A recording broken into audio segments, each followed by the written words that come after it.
Hey everyone, I'm AfterMoon Horrors. Before we dive into the story, I want to know, where are you watching from and what time is it for you? It's always fascinating to see listeners tuning in from different places. Now sit back, relax, and enjoy.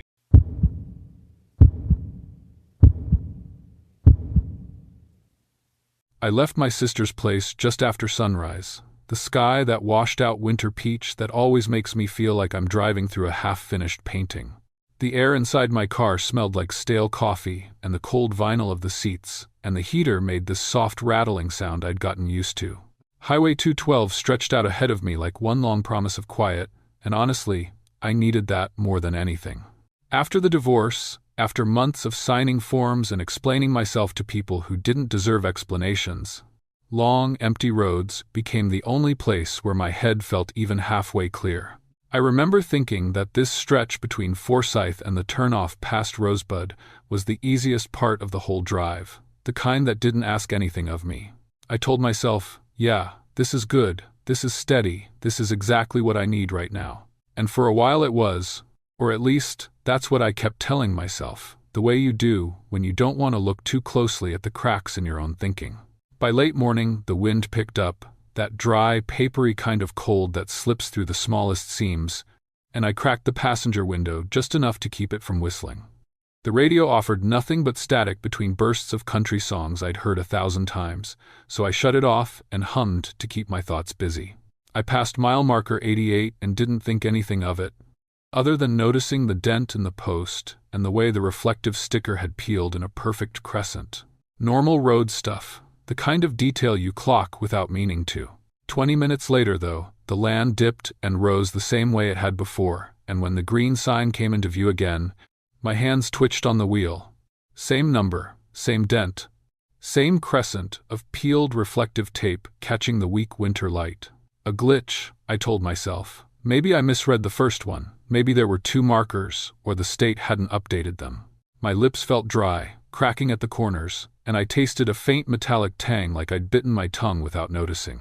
I laughed a little too loudly and said out loud, "Clara, you're overthinking again," because talking to myself felt easier than sitting in silence with that tiny jolt of unease. A few hours later, I stopped at the Red Rock Diner, just to reset my nerves. The place smelled like frying butter and old coffee grounds, and the booths were cracked in the same spots they'd been cracked years ago when I'd passed through with my ex. A waitress named Lou, who called everyone Hun, filled my cup and asked if I was heading east or west. I told her I was trying to get home, and when she asked where home was, I hesitated longer than felt normal, like the name of my own town had slipped just out of reach. She laughed it off, said people got road tired all the time.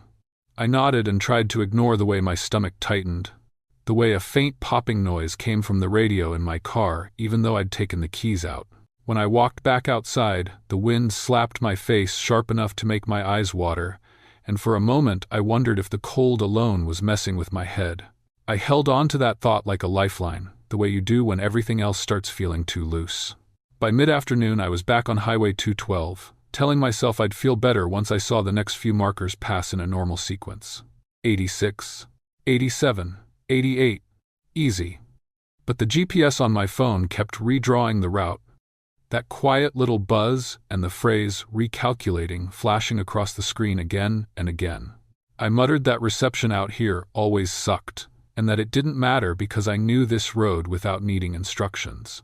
Still, I kept glancing at the phone like it might suddenly tell me what was wrong with me instead of the map. When I saw the cattle gate ahead, the one I'd passed earlier with a faded blue ribbon tied to the post, I told myself maybe there were two gates that looked alike. But the ribbon was the same, frayed at the same angle, like someone had cut it with a dull knife. This time the gate was closed, chain wrapped tight. I felt my breath catch, just a little, enough to make my throat feel narrow. I whispered, maybe the rancher came back, and pretended that made sense even though I'd seen no other cars, no lights, nobody for miles. By dusk, the radio started making this soft hissing sound even though it was still off, like someone whispering from the far end of a hallway. My fingers tightened on the steering wheel, knuckles aching from the cold and from the tension. I kept telling myself wasn't tension. Every few minutes the whispering sound broke into a faint shape, not a word exactly, more like the suggestion of one. The air in the car felt heavy, like it had been breathed in too many times without being refreshed.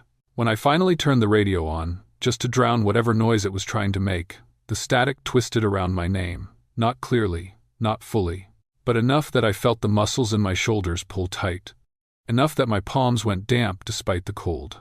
I shut it off again and rolled the window down for fresh air, but the wind slapped through so sharply it stung my cheeks, filling the car with a dry, dusty smell that reminded me of old textbooks and forgotten basements. I told myself road fatigue could play tricks, that after the messy divorce and the last few sleepless weeks, my mind was bound to lag or loop or misfire a little. The lie sat beside me like another passenger, quiet but insistent. Night settled in slow and heavy, the sky that deep blue that almost looks black, and when I passed a wide turn near a frozen field, my headlights caught something that made my throat go tight. A car on the shoulder, angled just slightly wrong, like it had rolled gently to a stop rather than parked. Same model as mine. Same faded silver. Same dent on the back bumper from where I'd tapped a pole last winter. For a long moment, I just stared as I drove past, lips parted, breath thin and shaky. Coincidence, I whispered. Then again, louder. Coincidence. But my fingers tingled, and my heartbeat thudded in my ears, and the dry taste of fear, that metallic tang again, pooled under my tongue. I told myself to pull over at the next rest stop and gather myself, drink some water, breathe actual air instead of this stale, recycled stuff. When the turnout finally appeared 2 miles later, I eased in, the tires crunching over frozen gravel, and stepped out into air so sharp it hurt. The rest stop bathroom reeked of bleach and cold concrete, and my breath came out in little clouds that wavered in the flickering fluorescent light. I splashed my face with water so frigid it made my skin prickle, and for a moment it grounded me. When I straightened up, though, my reflection wavered. Not like a hallucination, but like a bad camera lens struggling to refocus. I blinked hard, and it snapped back, and I let out a shaky laugh. Stress, I muttered, wiping my hands on my jeans. Just stress. But when I stepped back outside, I heard my car radio pop again from several feet away, that same whispering hiss folding around the winter silence. The sky above was cloudless, stars scattered like someone had thrown a handful of glass beads into the dark. Still, the road felt wrong somehow, too still, too expectant. I climbed back into the driver's seat, and the cold vinyl smelled sharper now, almost chemical. A few hours deeper into the night, somewhere past any point that felt familiar, a question hit me so abruptly I gripped the wheel harder to steady myself. When exactly had I visited my sister? What day had I left? I could picture her kitchen, sort of. The way her dog nudged my legs. The hug she gave me before I left. But it all felt layered, like memories I'd rehearsed, rather than lived. I told myself maybe the exhaustion was messing with the timeline in my head. Maybe I'd recall everything more clearly once I slept. But the more I pushed on the memory, the more it slipped, like trying to hold a handful of snow. Every inhale tasted cold and metallic, like the air had thinned around me, and the whispering in the radio came and went in an irregular pulse. When the GPS froze entirely on a blank grid, I set the phone face down and muttered, "Fine, I know the way," even though I wasn't sure anymore. Near midnight, the other car appeared again. Same angle on the shoulder, same dent, same layer of frozen dust on the roof. This time the driver's door was slightly open, swaying just barely with the wind. A tightness pulled across my chest, like someone had cinched a belt around my ribs. My breath stuttered, my hands tingled.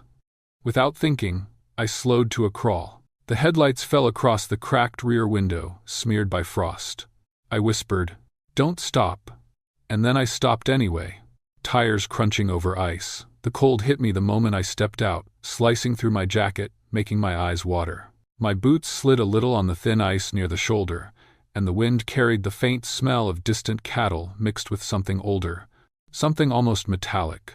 The open driver's door groaned softly, and when I reached out to steady it, the edge burned my fingertips with cold. Inside the car, everything was too familiar. Same torn seat seam, same scuffed floor mat, same faint coffee stain under the console. My lungs stalled for a second, like they weren't sure how to keep working.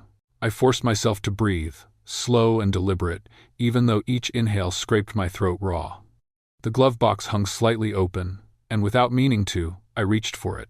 The papers inside were neat, clipped together, edges sharp. My hand shook as I lifted them. The title page hit me first. My name, my full name, typed cleanly above the words divorce decree. Not the one I'd signed, not the one that had gone through court. A different version. Unsigned. Undated. Fresh. My skin prickled in a hot cold wave, and for a moment I couldn't feel my legs. I whispered, "No," and the word fogged in the air like something alive. My memories of the weekend at my sister's spun like loose film, skipping frames, showing places that didn't connect, a room that didn't look like hers, a hug that didn't feel like hers, a drive that might never have happened. My chest tightened until it bordered pain, and I stumbled backward, snow crunching under my boots. The wind carried a faint hiss that blended with the static still leaking from my own car, radio somehow crackling even with the key out. I pressed a hand to my forehead, trying to anchor myself, trying to feel real in a space that suddenly felt paper thin. "I didn't leave," I whispered. "I never left." The truth hit with a cold so deep it rattled my bones. Whatever road I thought I'd been on, whatever weekend I thought I'd lived, something had replaced the real memory with a smoother, easier version. Something had been looping me, folding time around me like a cheap blanket. My breath stuttered again, fogging in uneven bursts.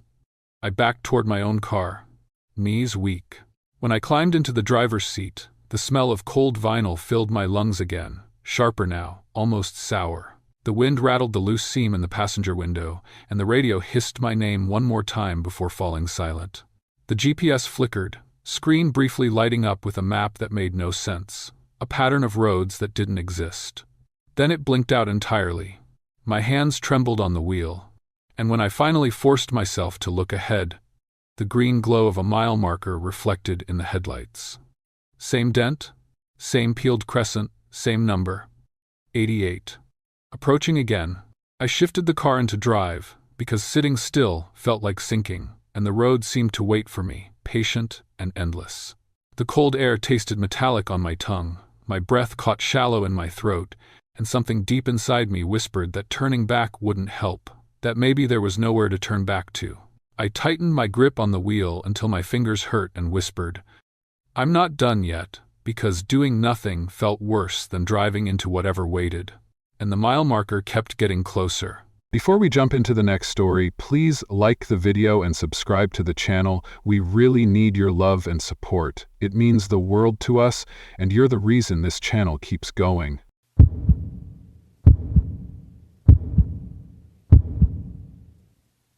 The roads were deserted, just the way I liked them. As a trucker, the solitude is both a relief and a curse, but lately it had become more of the latter. I'd been driving through Massachusetts for the better part of 6 hours, just me and my rig, the road stretching out in front of me, endless and quiet. The fog had rolled in a couple of hours ago, thick enough to swallow everything up. It was like the world was put on mute, no lights, no sounds, just me and the fog, pressing in from every direction. I hadn't seen another vehicle in miles, not since the last exit. I wasn't even sure why I was still out there. My wife had been trying to get me to come home early for weeks. My daughter, Lily, too. I'd been distant work had gotten in the way, again. I always meant to call, meant to text, but somehow I kept putting it off. A few late nights on the road and I'd promised myself I'd get it together, but it wasn't happening. Maybe that's what was weighing on me tonight somehow. The distance between me and everything that mattered seemed bigger now, more noticeable in the quiet of that fog. The sound of the truck's tires on the wet road was the only thing that kept me grounded. The thick blanket of fog wrapped around me, making it feel like I was floating in space. The headlights barely cut through the mist, the shadows from the trees and signs looming out of nowhere, only to disappear as quickly as they appeared. It was disorienting, almost hypnotic, and I felt that familiar, gnawing unease creeping in. It happened when I was nearing a stretch of the road that had always felt like a ghost town. The fog grew denser, and I squinted through the windshield, straining my eyes to make out what lay ahead. That's when I saw it, just a shimmer, a reflection in the rearview mirror. At first, I thought it was just the condensation from the cold air, something that always happens when the heat's running in the truck. But then, it lingered. More than that, it started to form, spreading across the glass, pooling like mist. The strange thing was, it wasn't just the usual condensation. There was something else. It was as if the fog in the mirror wasn't just on the glass, but inside it, as though the mirror itself was shifting. I stared, blinking hard, willing my eyes to adjust. That's when I saw him. My own reflection. But behind me, sitting in the passenger seat, was someone else. I froze. The figure was blurry, his outline indistinct, just a shadow at first. But as I stared harder, my breath catching in my throat, I saw him more clearly. A man, dressed in old clothes, too old for the time I was in. His features were distorted, almost melting into the fog, but there was something wrong. His face seemed familiar, but I couldn't place it. Something about his eyes, those dark, empty eyes. The kind that stare into you and make you want to turn away. I shook my head, rubbing my eyes as though trying to wake from a dream. When I glanced back at the mirror, the figure was still there, motionless. And I was still alone in the truck. I had to pull over. I didn't even remember pulling off the road, but somehow I was parked on the shoulder, the truck's engine humming softly. I sat there for a long moment, just trying to steady my breathing, my heart thumping in my chest. I checked the mirror again, half expecting to see the figure still there. But it was gone. Nothing but my own reflection staring back at me. I convinced myself it was just the fog, some trick of the light or my tired eyes playing tricks. I thought maybe I needed to pull myself together, that I was losing it. I was alone out here, too long, too tired, too far from home. I started the truck again, trying to push the thought of it all out of my mind. But when I looked in the rearview mirror again, the fog was thicker, and the reflection, that wasn't mine. This time, the man in the seat behind me was clearer, though he still looked like a blur, just his outline against the fog, but there was no mistaking him now. He was staring at me, those eyes black and lifeless, as if he knew something I didn't. He didn't move. He didn't blink, he just watched. I slammed my foot on the brake and jerked my head to the side, looking out of the window, hoping he was just a figment of my imagination. But the fog was thick, so thick that even the headlights couldn't cut through it. I couldn't see a thing beyond the truck, and when I looked back to the mirror, the figure was gone. The mirror cleared, the fog lifting. But I knew what I'd seen. I wasn't crazy. It wasn't just the condensation. The fog had cleared, and the figure had vanished. But something inside me had shifted. The feeling of his eyes, the weight of them stayed with me. I couldn't shake the sensation that something was following me now. That maybe, somehow, it wasn't just the fog, it wasn't just my tired mind. Maybe the road, the fog, all of it, was trying to tell me something. But what? I didn't stop again until I hit the next town. I pulled into a gas station, the lights blinking as if welcoming me back to reality. There were a couple of trucks parked there, drivers chatting by the pumps, going about their business like nothing had happened. I took a deep breath, trying to shake the unease out of my system. I grabbed my phone to check in with my wife, but the message I'd sent hours ago had never gone through. I dialed her number. The phone rang once, then twice. Finally, her voice. But it was distant, almost muffled. "Hello? Hey, it's me," I said, my voice rough from the tension in my throat. I just wanted to check in." There was a long pause before she answered. "You're still out there? It's getting late, don't you think?" I couldn't tell if she was angry or just tired. But I felt her frustration, her absence, as if the distance between us had widened even more since the last time we'd talked. She had every right to be upset. I forced a smile I didn't feel. "Yeah, just finishing up. I'll be home soon." I didn't tell her about the man in the mirror. She wouldn't understand. She'd probably say I was just exhausted. But the thing is, I didn't feel tired anymore. I felt haunted. Like I couldn't get rid of him. Like I couldn't get rid of what he represented. I made it the rest of the way home without incident. The fog cleared as I approached the city, and I could see the lights again. But that feeling, that weight in the back of my mind, never left. I couldn't drive at night without checking my mirrors constantly now. Even at home, I'd glance in the bathroom mirror, expecting to see someone lurking behind me. I still don't know who that man was. I don't know if he was real, or if he was just a product of my guilt, my regrets. Maybe it was the loneliness that made me imagine him. Or maybe it was something more. All I know is that when you've been neglecting the people who matter, when you've been too distant, too wrapped up in yourself, you start to feel like you're being watched. And the thing is, sometimes you really are. If you ever drive through the fog, keep your eyes on the road, but check your mirrors, too. You might find that there's something else in them, something watching you. Which story setting scared you the most? Let me know in the comments.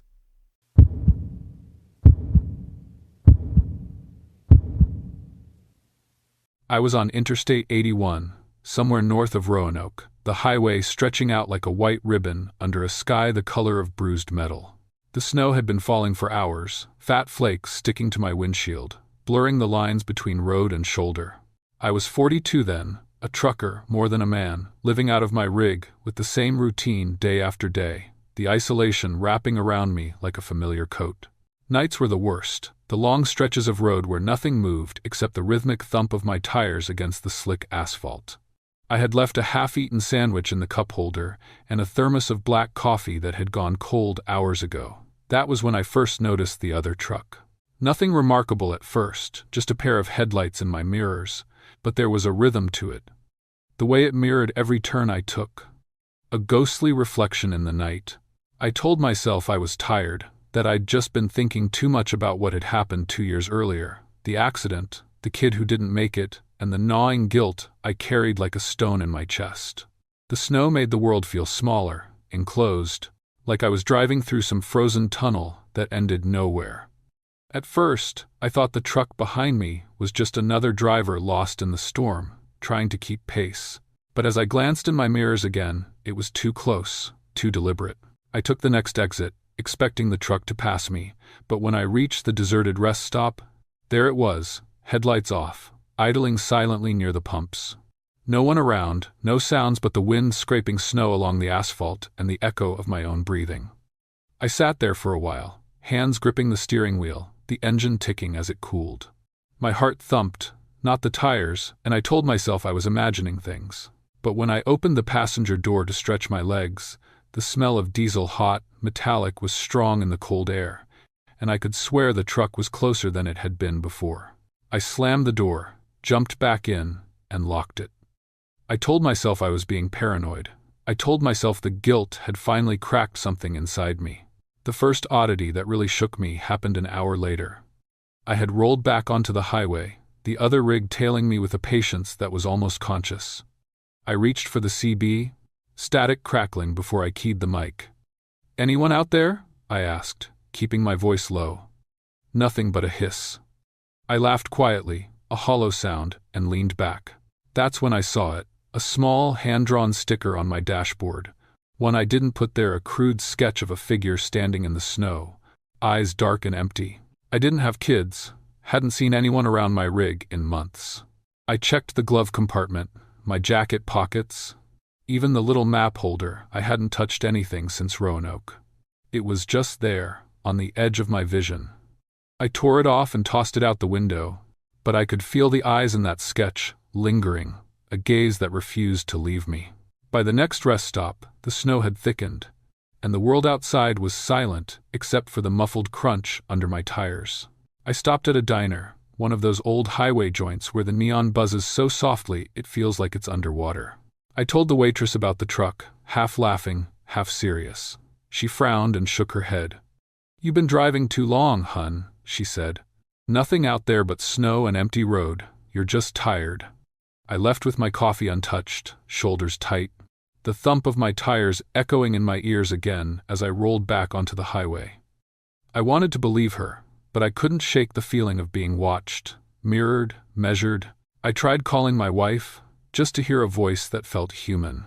She answered, soft and tired, and I told her I was fine, that I'd be home tomorrow. The line went dead before she could ask more. I lost count of how many times I checked the mirrors after that. The truck was always there, always patient, never approaching too closely, yet never leaving. I passed towns that should have existed on the map, exits that vanished under snowdrifts, bridges I didn't remember. Once, I blinked, and the headlights were gone. My pulse slowed, and I thought I had finally shaken it, only to hear the thump of tires echoing behind me once more, Just as steady and deliberate. I started talking aloud, trying to fill the silence, trying to convince myself I wasn't losing my mind. "It's just a truck," I said, "just a truck." The words felt empty. The encounters grew harder to ignore. One night, I pulled off to a back road, hoping to sleep in my cab for a few hours. I awoke to the sound of scraping metal, a soft groan, and the headlights reflecting off the snow outside, angled just so they caught the ridge of my rig. I froze. The truck had followed me down this abandoned stretch, almost as if it had been waiting for me. I wanted to run, to step on the accelerator, but my body wouldn't respond. And then I saw the mirror again, a flicker in the glass. Not quite right, the shape of a person leaning out, just barely, before vanishing. My hands shook, the old guilt gnawing at me. I remembered that night 2 years ago, the kid darting out into the highway, the swerve I made, the life I ended, and how all I could do afterward was drive, trying to escape it. And now it felt like the road itself had remembered, like it had sent this watcher to measure me, to keep me honest. I tried to tell a fellow driver at a way station, a younger guy named Leroy. He leaned back, chewing on a stale bag of jerky, and laughed. "Man, 81's empty this time of year. Snow gets the crazy ones out, but no trucks following you. You probably just hit a bump in your head." I wanted to argue, to tell him about the sketch, the rest stops, the missing exits, the thump in the snow. But his dismissal pressed down, heavier than the storm outside. I left feeling more alone than ever, the memory of his smirk carving into me. I wondered if anyone would believe me, if anyone could. The final night came after a stretch I couldn't track on any map. My cab heater rattled, the coffee long gone cold, and I was running on exhaustion and fear, my mind rattling against itself. The snowstorm was thick, visibility near zero. I could hear nothing but the thump of my tires, and then the thump of another set, just behind me, matching mine. I pulled into a rest stop with a flickering sign, the lot empty except for the truck. Headlights off, no one around. I shut down my rig and stepped out, the cold cutting through my jacket. The smell of diesel was strong, metallic, and I realized I could feel it on my hands, lingering despite hours of washing. I tried calling someone, anyone, but there was no signal. I walked toward the truck slowly, heart hammering. I swear I saw a figure in the driver's seat, slumped, dark, and still, like it had been waiting for me all along. I dropped my hands to my sides, freezing in the snow. I didn't know what I expected, but I didn't get it. The figure didn't move. The truck didn't roar or chase. I walked back to my cab, shaking so badly I could barely pull the door open. I drove off at dawn, snow slowing to a fine mist. The truck stayed back, in the distance, headlights off. I tried to rationalize, tried to pretend it had been exhaustion, guilt, the storm playing tricks. But when I looked down at my hands, I saw a bruise on my left wrist, purple and pulsing, like a mark from where something had touched me. And the sketch, I found it in my map holder, folded, the figure drawn more clearly than before. Staring up at me with dark eyes, impossible and patient. I took pictures of it with my phone, hoping to prove something, but when I checked them later, the image was blurred. The lines smeared as if the snowstorm itself had invaded the photo. I made it home eventually. My wife hugged me tight, but I felt distant, changed. I avoided highways at night when I could, and when I couldn't, I drove with one eye on the mirrors, listening for that rhythm. 2 years later, it still wakes me sometimes, that thump in the tires echoing in the quiet hours, the metallic taste in my mouth, the diesel scent lingering in the back of my throat. I don't know if it was real, if I imagined the truck, or if it was some punishment conjured by my own guilt. But the bruise is still there, faint but stubborn, and the sketch has never gone away. If you ever find yourself alone on a long, snowy stretch of road, headlights reflected in the black glass behind you, pay attention to the rhythm. Count the thumps of your tires against the asphalt. If there's another set, patient, matching yours perfectly, don't try to shake it. Don't pull off for coffee or gas. It won't pass you. It waits. It mirrors. It remembers.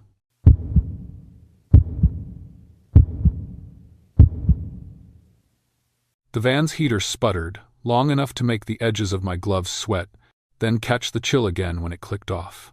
I kept my hands on the wheel, eyes half-lidded against the snow glare bouncing off the asphalt, and thought about my daughter.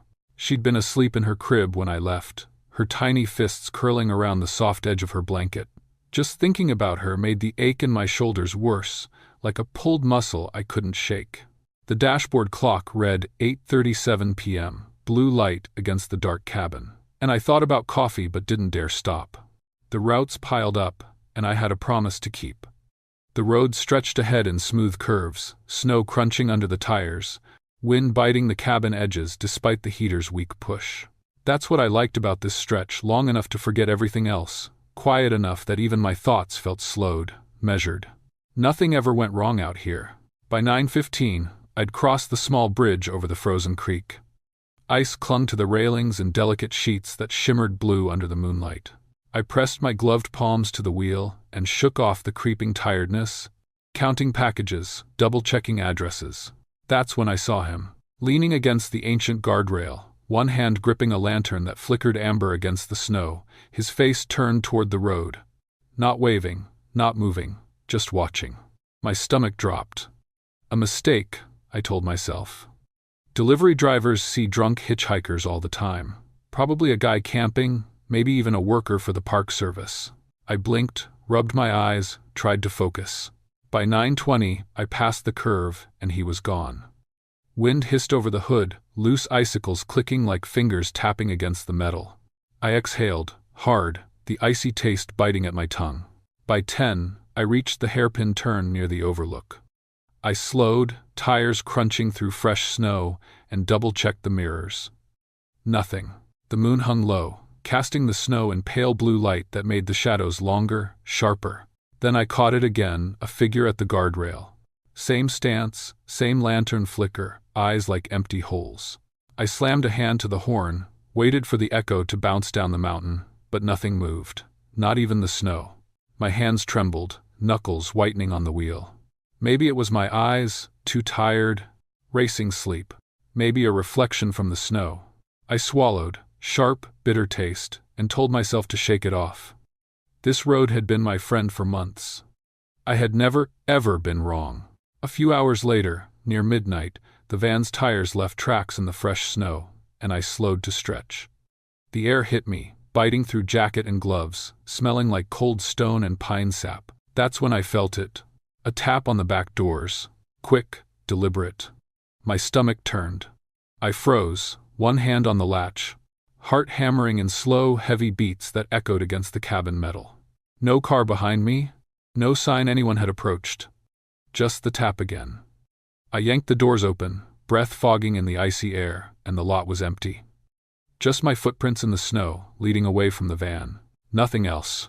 I stepped back, pressed my palms to my thighs to warm them, and forced a laugh. Could have been a branch, could have been an animal. Sure, a mistake, had to be. By 1:30 a.m., I was back on the overlook. The view stretched over dark valleys, moonlight bouncing off the snow like broken glass. I noticed a scrap of paper tucked inside the driver's door. It was yellowed, brittle, edges curled like old leaves. My fingers shook as I pulled it free. A photograph, black and white, the snow-covered road behind a wrecked truck from 1959. And there he was, the lantern man. Same stance, same amber glow in hand. My breath caught in my throat. I dropped the photo onto the seat, stared at the dark road ahead, listening to the wind scraping across the guardrail. No one else could have left that there. I hadn't. The photograph hadn't been in my cab 15 minutes ago. By 2 a.m., headlights flickered, blue and white flashing against the snow. I blinked, heart hammering. And there he was again, closer this time. Standing in the beam, lantern lifted, frozen stance, eyes fixed on me. Breath caught. Every muscle tensed. My fingers clutched the wheel until they ached, nails digging into leather. I should have driven past, turned the wheel, anything, but I didn't. Something in me knew, something in me had always known. The wind howled through the mountain passes, snow scraping the van's roof. I breathed shallow, smelled the sharp bite of icy air inside the cabin, metallic under my tongue from nerves.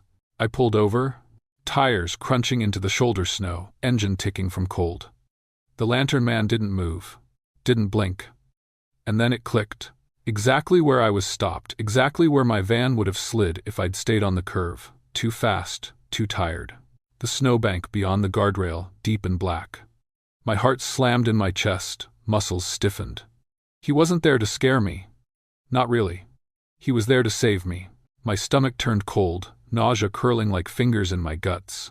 Ghosts that appear to save also appear when it's your time.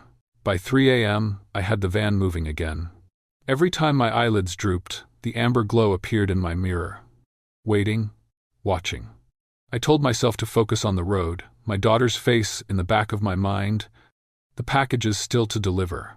I couldn't stop, couldn't look away, couldn't let sleep win. Crunch of snow under tires, hum of the engine, and the distant, ghostly pulse of the lantern glowing behind me, keeping me alert in a way nothing else could. My hands ached from gripping the wheel, fingers tingling, breath hot against the frost coating the windows. By 4:15 a.m., the wind had shifted, sharper now, scraping the van's edges, rattling the loose panel by the passenger door. I thought about stopping again, thought about shaking the lantern man from my mind, but instinct had taken over. I couldn't stop. He wasn't leaving, and I wasn't allowed to rest until the route was done. Each corner brought the same blue-white glow, every stretch of road the same haunted quiet, snow and moonlight turning familiar curves into unfamiliar shapes. I couldn't even blink without fear of losing him from sight. By 5, I was near the final scenic overlook.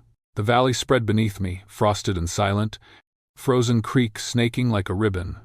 The van shuddered over a thin ice patch. Headlights caught movement in the snow, a figure standing exactly where my tires would have lost grip. Lantern raised, amber flicker bright against snow, tall and unyielding.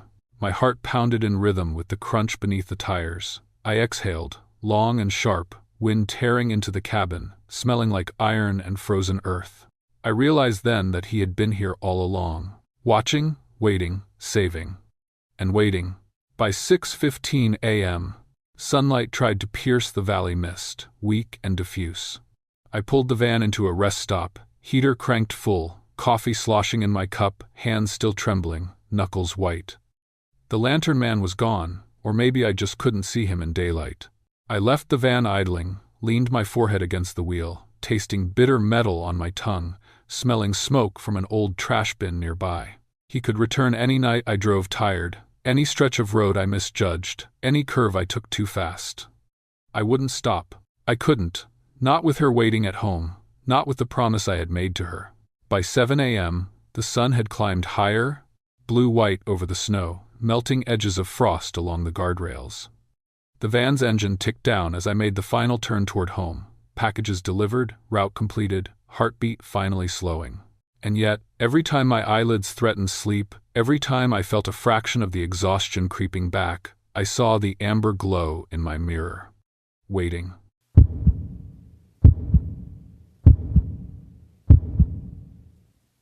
I'm not sure how long I've been driving when it starts, but I know it's late, probably after midnight, the kind of hour where everything is quiet but still feels heavy. My shift had ended hours ago, and after a long, exhausting day of dealing with patients, the silence in the car felt both soothing and maddening. It's the long drives that get to you, the stillness, the dark. I've always hated driving at night, but after working as a nurse for years, you get used to late shifts, the lonely drive home. Still, every time I'm on I-81, the roads seem to stretch forever, and the hours begin to blur. Tonight, it's even worse. The air is icy, and a chill has settled into my bones, though the heater's on full blast. The road feels endless. I usually take this route when I'm heading back to my apartment in the city, but tonight, something feels off. It's the fog, thick, dense, crawling up from the valley and wrapping itself around everything. I can barely make out the white lines of the road, the headlights cutting through the mist, but nothing more. It's like being swallowed whole by the dark, the fog pressing so close to the windows, I feel like I'm driving through a tunnel that leads nowhere. At some point, I glance at the clock on the dashboard. The hours are slipping away. I'm exhausted, but I know there's no point in stopping. My apartment feels miles away. I've been working too much. Not seeing much of my friends or family lately. Just work. Always work. As I'm driving, I pass a mile marker number 32. It's lit only by my headlights, and I don't think anything of it. It's just a marker, one of those regular roadside signs that come and go like everything else on the highway. But then, About a mile down the road, I pass another one, and another, number 32 again. I blink, trying to clear my eyes. There's no way. I must have misread the first one. But as I pass the third, I catch the number again, 32. It feels wrong. The same number, the same spot, but it's closer. And I don't remember seeing it again, passing it again. I can feel my pulse quicken, but I try to brush it off. Maybe I'm just tired. Maybe I've been driving too long. But I'm still driving. And soon I see the marker again. 32. It's like it's following me, getting closer every time I pass it, and that's when the first thread of unease tightens in my chest. I can't stop looking at it, at the numbers. It feels like they're burning into my mind, and I can't shake the feeling that something is wrong. I keep driving, my hands tightening around the steering wheel, my eyes flicking to the rearview mirror. I swear I saw it again, like something's watching me. It's nothing, I tell myself. Just the fog, the road, the hour. But then I pass the marker for the 5th time. 32. It doesn't make sense. It can't. I pull over to the side of the road, my tires crunching on the snow as I park under a bridge, away from the signs. I try to breathe, to steady my hands, to calm my racing heart. Maybe it's just my mind playing tricks, but I can't shake the feeling that the distance between me and that mile marker is shrinking. I get out of the car, wanting to stretch my legs, wanting to shake the tension out of my body. The cold air hits me like a slap, but it doesn't clear the fog in my mind. I can't explain it, but something feels wrong. As I walk back to my car, my boots crunching on the gravel, I glance at the road ahead. Through the fog, I see the shape of another mile marker. It's a bit farther ahead than where I'd passed it before, but it's number 32 again.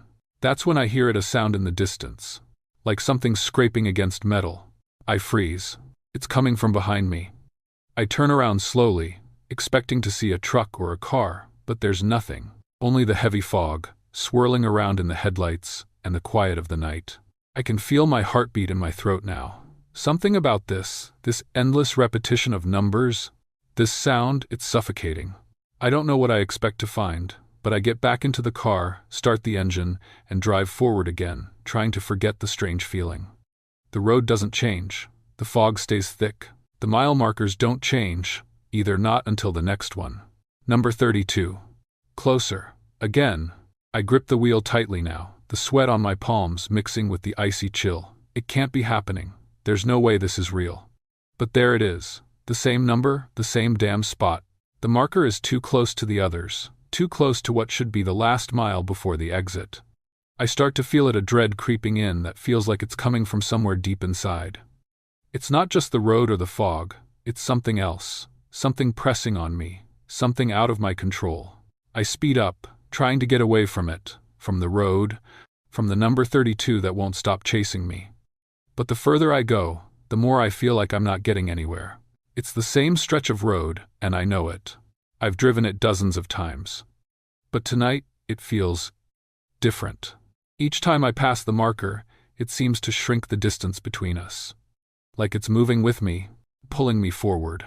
The fog is thick now, so dense I can barely see the edge of the road. My eyes are dry from staring at the road, but I can't look away.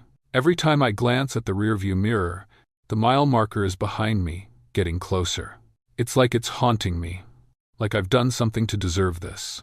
I try calling my brother, but the call drops. Then I try again, and the line goes dead before it even rings.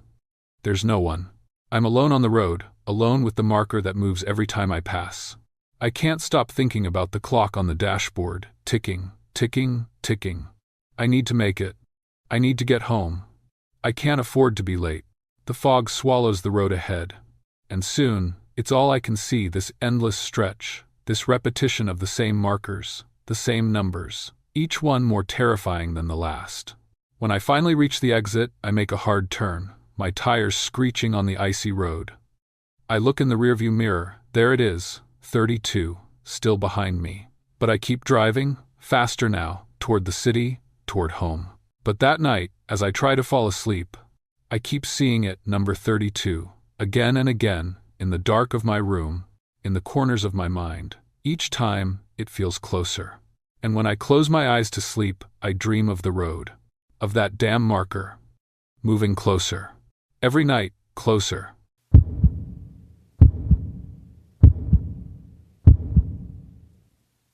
I was driving along the Blue Ridge Parkway in early December, the wind whipping fine snow across the road, and I had my camera bag shoved in the passenger seat, lenses rattling against each other as the tires hummed over slick asphalt.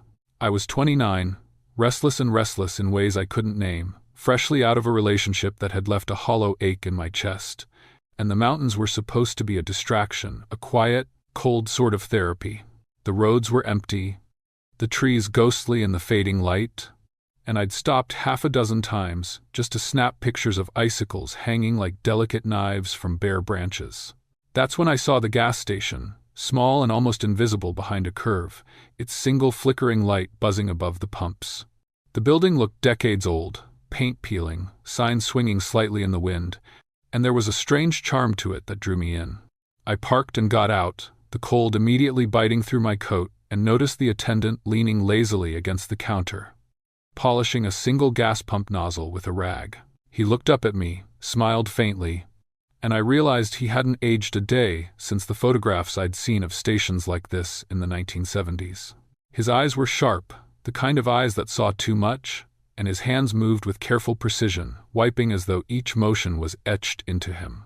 Inside, the warmth hit me, mixed with the smell of oil and faint mildew, and I wandered over to the counter, placing my camera on the surface. I made small talk about the storm, the snow, the parkway, and he responded politely, voice low and smooth, almost like a metronome. Then he handed me the receipt. I took it and frowned. The date of birth he had written in the customer info section was mine, but the year was off, decades off, as if he'd glanced at me and picked something from some other life. I laughed nervously and set the slip aside, telling myself I was overtired, imagining connections that weren't there. Still, the flickering gaslight above me cast uneven shadows across the room, shadows that seemed to linger in places they shouldn't. I took a picture of it, hoping the photo would capture the old-world glow, but when I looked at the screen, the lamp was blurred and warped, the edges curling like smoke, and for a heartbeat, I swore I saw movement behind it that wasn't reflected in the room. I wandered the aisles, running my fingers along dusty shelves lined with expired snacks and cracked candy bars. The snow outside was intensifying, and the sound of it muffled everything, making the station feel like an island suspended in time. I tried calling a friend to joke about the old-timey place, and when I described the attendant, my friend laughed, dismissive. "You're imagining it," she said. "You always get obsessed with weird details." I felt the sting of her words more than the cold, a reminder that I'd been drifting through my own life unnoticed, lonely after the breakup, craving something to anchor me. When I went to pay, the attendant handed me a small metal key, the kind you'd expect for an old storage locker. "You'll need this if you stay," he said quietly, almost a whisper. I blinked, certain I'd misheard, and he only smiled, calm and unnerving. I left with the key clutched in my gloved hand, a chill crawling up my wrist, and when I stepped back outside, the gaslight flickered again. I glanced at the pumps, expecting them to be empty, but I swore I saw faint shapes moving just beyond the glass, shadows that did not belong to me. My camera caught nothing when I raised it, only the snow and the frozen edges of the station. By the time I returned to my car, I realized something was off. My fingers were tingling, almost numb, and the key had a faint warmth that didn't make sense. I brushed my gloves over it, and there was a tiny, dark bruise forming along the side of my hand, pulsing with cold and something else I couldn't name. I drove slowly onto the parkway, the blizzard closing in, headlights catching the snow in sharp streaks, and every few minutes I glanced in my rearview mirror, half expecting to see the attendant's face pressed to the window, watching. But the road remained empty, endless, and I told myself it was just the storm, my imagination, the loneliness pressing too hard. Later, I stopped again, further along the ridge, trying to photograph a frozen waterfall. My camera, which had been working fine all day, suddenly displayed the same warped light from the gas station, the lamp flickering in the frame, curling edges, shadows twisting unnaturally. I frowned, trying to reset it, and when I looked up, I could have sworn the attendant was standing behind the waterfall, just at the edge of visibility, motionless, staring. I lowered the camera quickly, heart pounding, telling myself it couldn't be real. The snow fell harder, and the sound of the wind made my chest ache. I rubbed my wrist and noticed the bruise had darkened, spreading, as if the cold and the metal key were feeding it. By the time I returned to the parkway, I realized the blizzard had made the route unrecognizable. Every curve looked the same, and the empty, frozen trees pressed close, white and silent. I stopped at another turnout, thinking maybe a small snack or coffee from my bag would steady me, and when I looked out at the shadows, I saw him again, in the distance, near a cluster of rocks, motionless but there, standing as though he had been waiting for me. The thought hit me.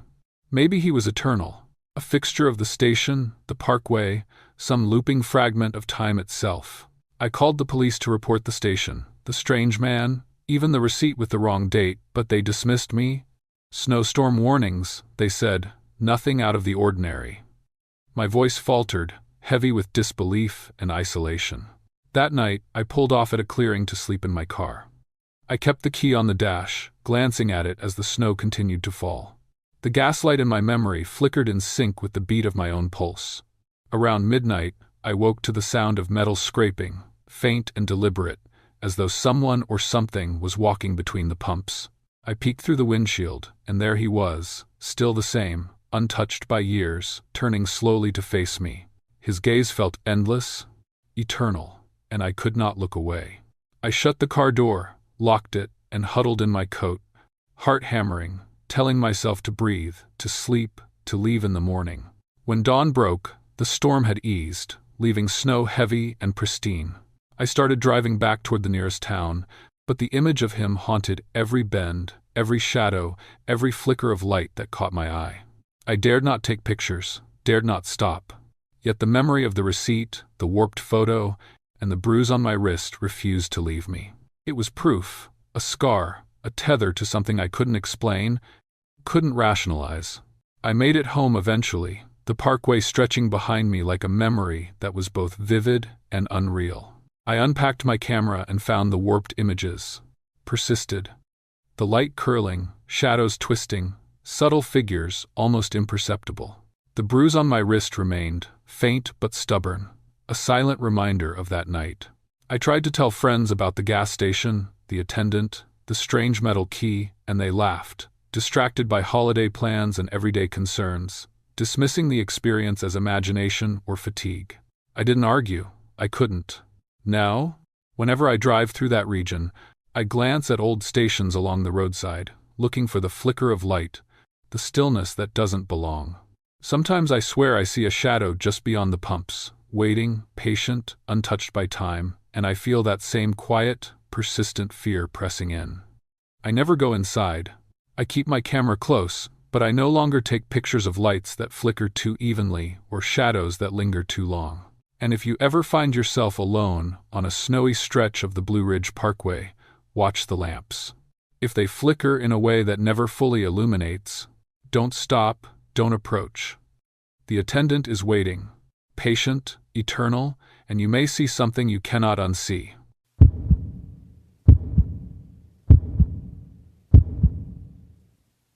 I hadn't expected to feel so unsettled when I finally pulled into my driveway. It was late, nearly 11, on a clear December night, and I was tired, beyond tired. The kind of exhaustion that pulls at your bones and makes every step feel like you're dragging dead weight. It had been a long trip, a full day of teaching, meetings, and grading papers, then a couple of hours driving back to my small-town home in North Carolina. I had hoped that getting home would feel like relief, but the second I turned onto my street, I could tell something was off. It wasn't the neighborhood. It was the quiet. Too quiet. I parked in my usual spot, close to the front door. The headlights of my old Subaru briefly illuminated the driveway, casting shadows across the grass and the crumbling mailbox. Everything looked normal, just like it always did. But when I shifted the car into park and looked into the rearview mirror, I froze. A car had just pulled into the street behind me. It wasn't there when I had turned in, and it hadn't been there a second ago when I glanced around. The car was too far down the street to be anyone I knew, too far back to be someone just passing by.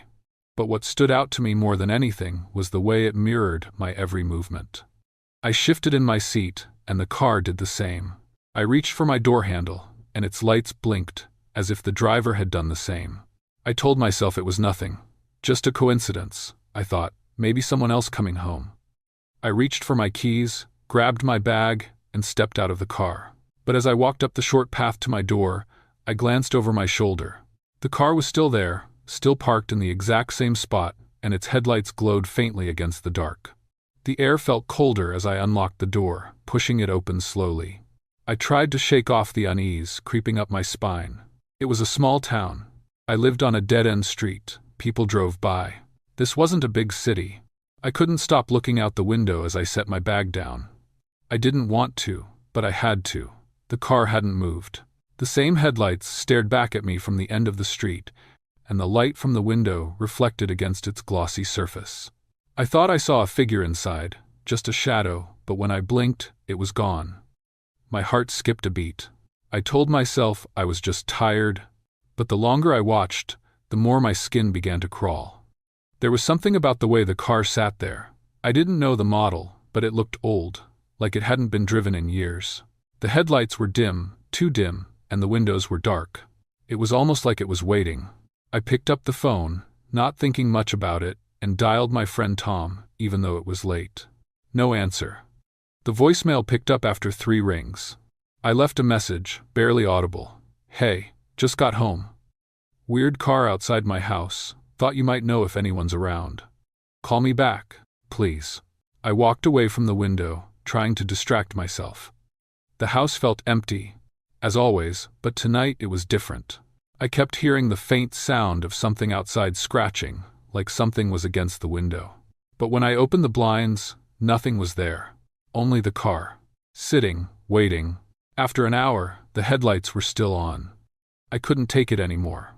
I grabbed my coat and went back out.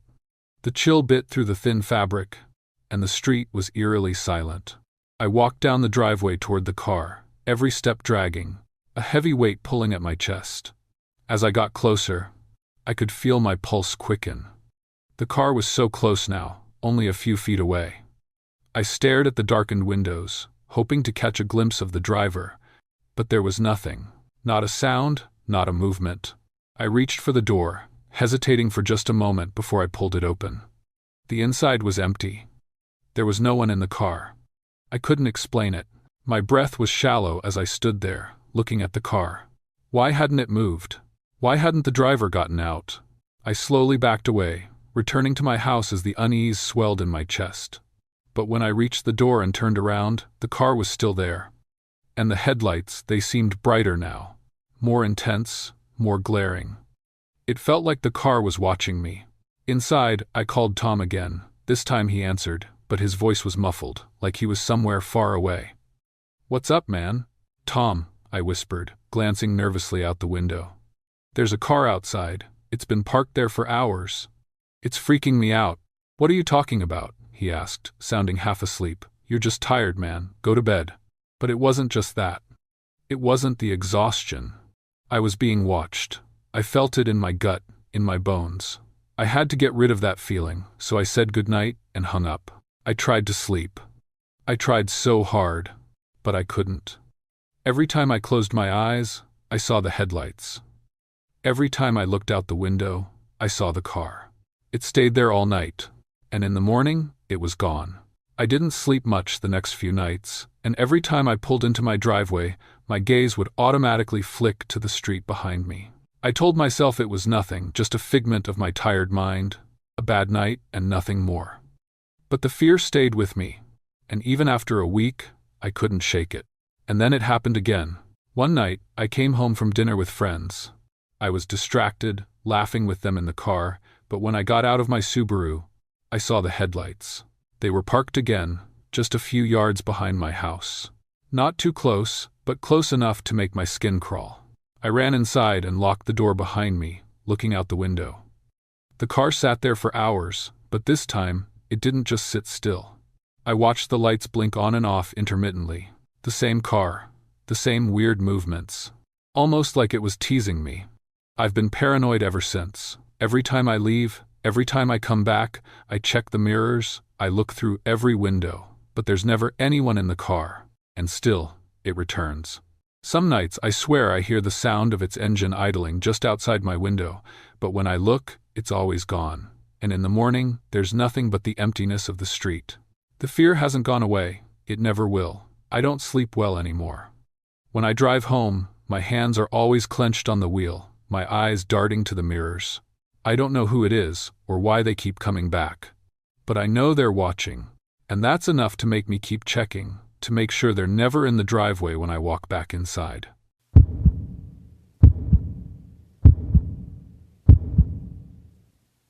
I left the small exhibition at 6:45 p.m., snow drifting sideways under the orange streetlights, covering the cobblestone sidewalks in a soft, damp layer that smelled faintly of wet pine and old asphalt.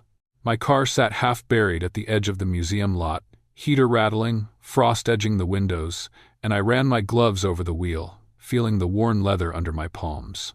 The drive home along Route 108 was long but familiar, winding through empty backroads lined with evergreens heavy with snow. I liked it that way, quiet, controlled, predictable. Nothing ever went wrong here, and that sense of safety felt fragile but complete, like a cup I could cradle in both hands without spilling. The little villages glimmered in the distance, street lamps dusted with frost, and I breathed in the cold air that leaked through the slightly cracked window, tasting metallic ice on my tongue, thinking about the quiet heat of my small home and the tea I'd brew when I finally walked through the door. By 7:20 p.m., the snowfall had thickened, flickering shadows jumping along the hood from my headlights. I rounded a bend near a deserted rest area, windshield wipers scraping in slow, uneven rhythms, and noticed the first car. Dim tail lights, faint red glow in the mirror. I blinked, convinced I had imagined it. Empty road. Nothing but snow, my tires crunching in patterns I knew too well. When I glanced again, the lights were closer, tracking my turns, slowing when I slowed, lingering when I lingered at curves. A mistake, I told myself. A coincidence. Someone heading home. The winter air stung my cheeks, sharp against my skin, taste of frost in my mouth. But I caught myself checking the mirrors, one extra time, swallowing hard, stomach tight like I'd swallowed ice. By 8, I'd tried to rationalize the oddity with a shortcut through an abandoned mill road, gravel hidden under new snow, footprints fading along the side. I expected to lose the car. I glanced in the rear view, heart tightening. There it was, tail lights bobbing at the exact same distance behind me, mirrors reflecting dimly against each other, the snow a blur of red and white. My fingers twitched on the wheel, knuckles white, and I considered turning back to the main road, but the shortcut promised fewer turns, fewer variables. I ran the heater higher, rattling loose panels inside the dash, wind scraping the doors, whispering against the mirrors. The crunch of snow under tires sounded louder now, more deliberate, as if echoing each heartbeat. By 9:15, I stopped at the roadside rest area to stretch. Benches were dusted with frost, metal cold enough to bite through gloves. I leaned over, hands braced, inhaling the bitter scent of winter air mingled with pine resin. The crunch of snow announced movement behind me. I froze, listening. Tap, tap. On the frozen ground, deliberate, I scanned the lot, nothing but the empty shadows of trees. I stepped back, shaking my head, telling myself I was imagining things. Maybe a deer, maybe a branch falling. Still, my skin prickled, hairs raising along my arms. The faint thump of ice breaking somewhere off the road made my stomach knot. I forced a laugh and climbed back into the car, fingers still trembling as I closed the door, hearing the latch click like a warning. By 10, I'd pulled onto a stretch lined with dark evergreens, snow clinging to branches like frozen lace. The taillights appeared again, dim red, pacing me precisely. Every time I passed a snowbank, they mirrored my position, holding steady. I thought about calling the police, phone in my lap buzzing weak signal in the winter storm, but hesitation clawed at me. What could I even say? A car following me? Probably just a coincidence. I adjusted my mirror, catching a glimpse of movement, breath-catching. And I realized I couldn't shake the sense that the car was studying me, learning my rhythm, watching the space between my steering and braking. The heater rattled again, uneven, wind gusting against the frame, and the snow pounded soft, high-pitched against the roof. The next morning, sunlight pale through frost-spattered windows. I noticed tire tracks in the freshly fallen snow leading from the road directly toward my house. They stopped at the edge of the driveway, neat and precise, almost too careful. My stomach dropped, nausea curling, hands cold enough to ache despite the heater on full blast. A small package waited on the porch, plain, unmarked. I pried it open with shaking fingers. Inside, a pair of gloves in my exact size. Leather, soft, stitched, unclaimed. My breath hitched, taste metallic in my mouth, and I had to press both hands to the counter to keep from stepping back. Who would know my size? My routine? My roots? Questions clustered in my mind, unanswered, thick as fog. I locked the package inside the house, double-checked windows, doors, deadbolts, even the sliding lock on the kitchen window. By 3:30 p.m., the snowstorm had returned, heavier now, clouds pressing low and dim. I reviewed the security footage on my laptop, the house quiet except for the faint hum of the heater. My eyes narrowed at the driveway feed. There I was, returning home from the exhibition. And the car hadn't moved. Not once. Taillights lingering at the tree line, frozen in frame. It existed, yes, but how? Watching me outside perception. My fingers trembled, nails biting into palms, stomach twisting. I paused the footage, heart hammering, pressed my forehead to the laptop. Tap, tap. I swiveled around. Empty room.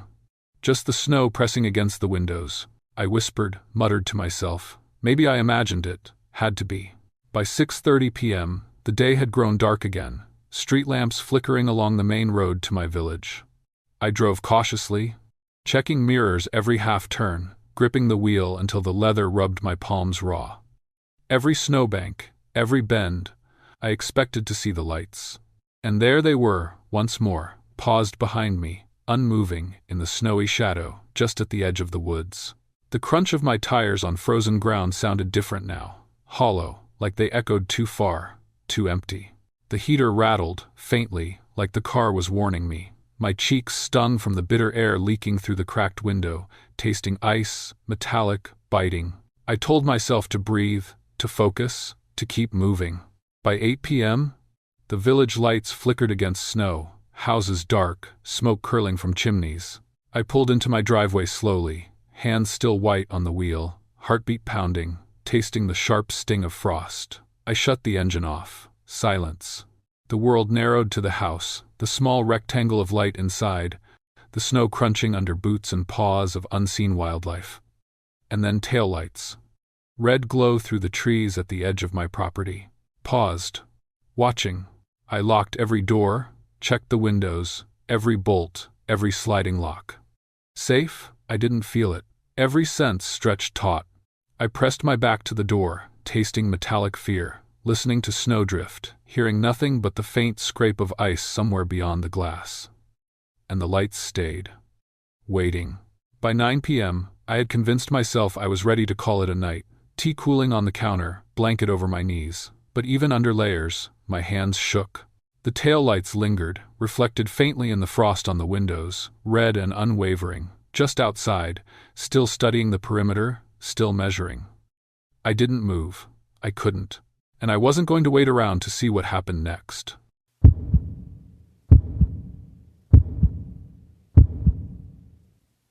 It was late February, 5 years ago, and I was delivering packages up in the Pocono Mountains, snow falling thick and heavy against my windshield, the roads slick enough that every turn felt like a negotiation with fate.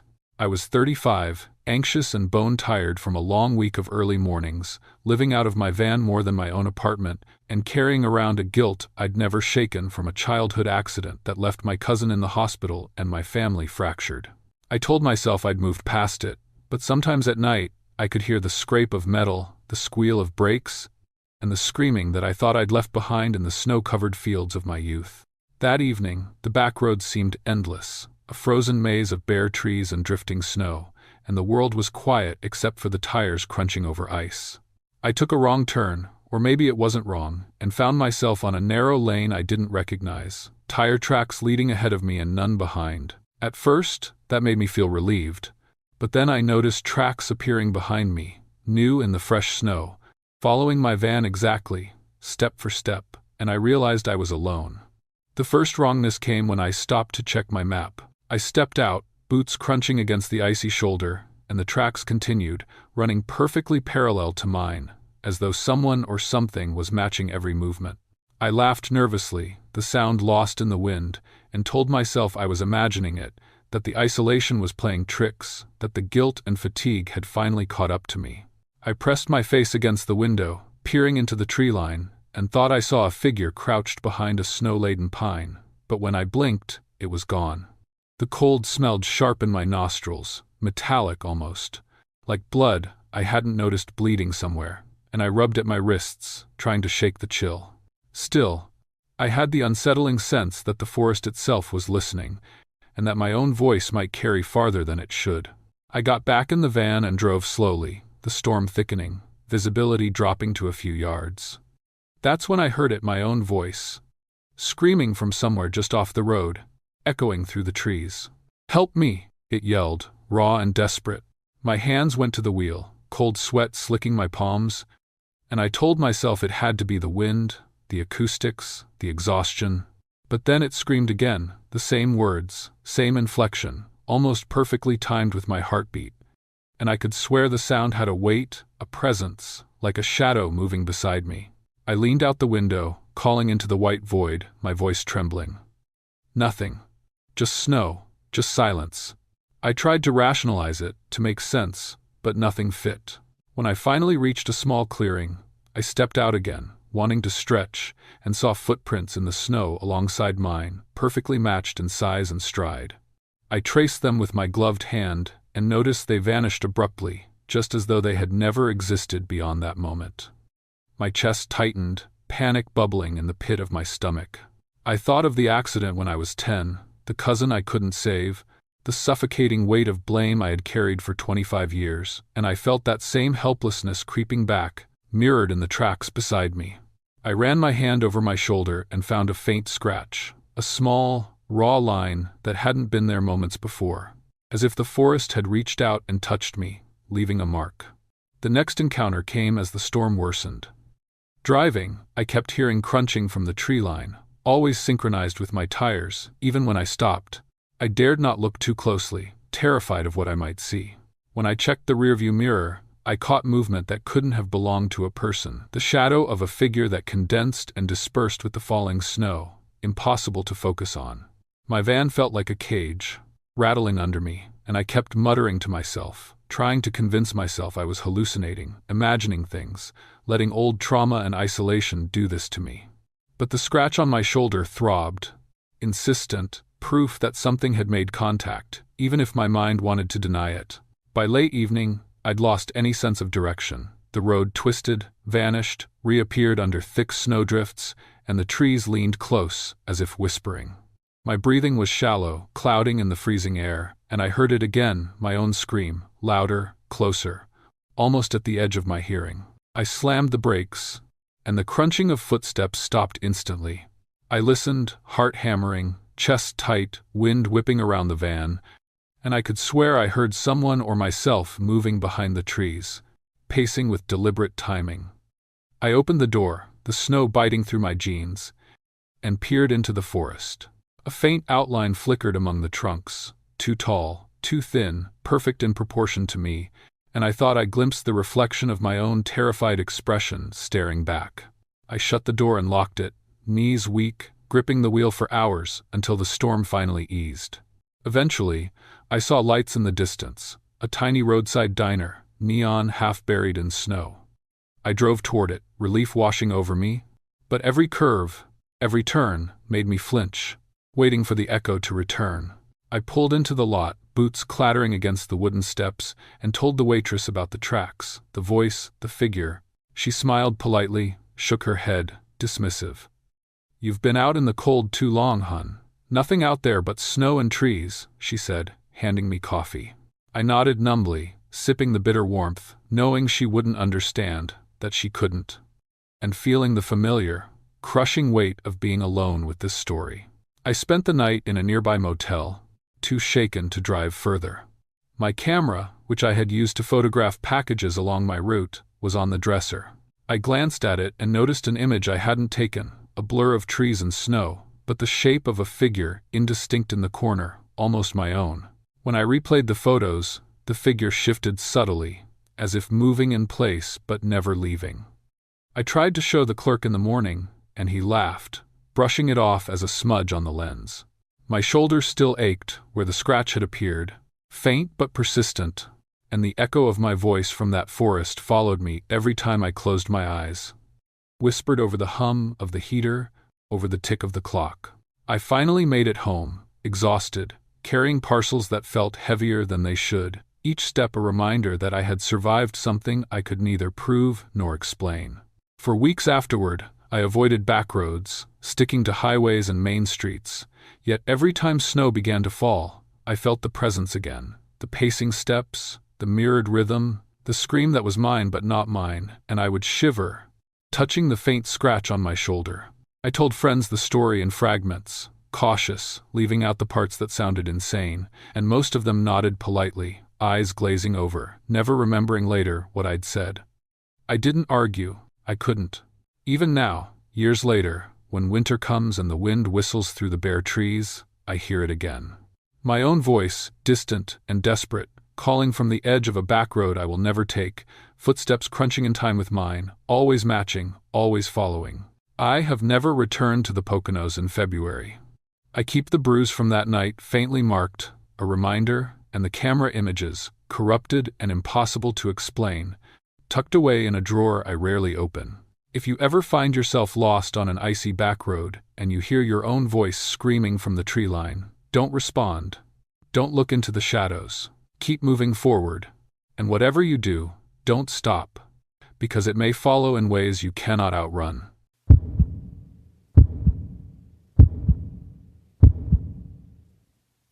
I left the courthouse at 11:27 p.m., the sky a pale smear over Route 66. And the wind had that bitter, metallic bite that made the windows rattle in my old sedan. Snowflakes clung to the asphalt in thin, crunchy layers, and every time I adjusted the heat, the faint smell of burnt coffee mixed with leather hit me, grounding me in the routine of the drive. That's what I liked about these long trips, the solitude, the quiet hum of the engine, the way my thoughts could settle into neat rows like evidence on a case file. Nothing ever went wrong on these routes, or at least, nothing I couldn't handle. My accident last month had left me twitchy, reflexes sharper, but even that was manageable. I had my routine, and I knew my limits. The road was empty, save for the occasional yellow glow of a roadside reflector, and the silence wrapped around me like a coat. By 11:58, I saw it. A gas station blinking in the snow, neon red and blue sputtering like a tired heartbeat. I didn't need fuel, but something made me pull in, just to stretch my legs, to feel the warmth of fluorescent lights against the cold. The asphalt hissed under my tires as I eased to a stop, the scent of stale fuel wafting through the open door when I stepped inside. I shook my gloves, wiped snow from my collar, and the clerk looked up from behind the counter. He smiled like he'd been expecting me. "Malik," he said, and I froze. My name. Out loud, not a nickname, not a misheard word, my name. I cleared my throat. Yeah, that's me. I scanned the room, the rows of chip bags, the cold coffee still steaming in a mug, the flickering fluorescent above. Nobody else in sight. I smiled, awkwardly, thinking maybe it was coincidence, some trick of the brain after a long drive. "Never been here before," I added. The clerk shrugged.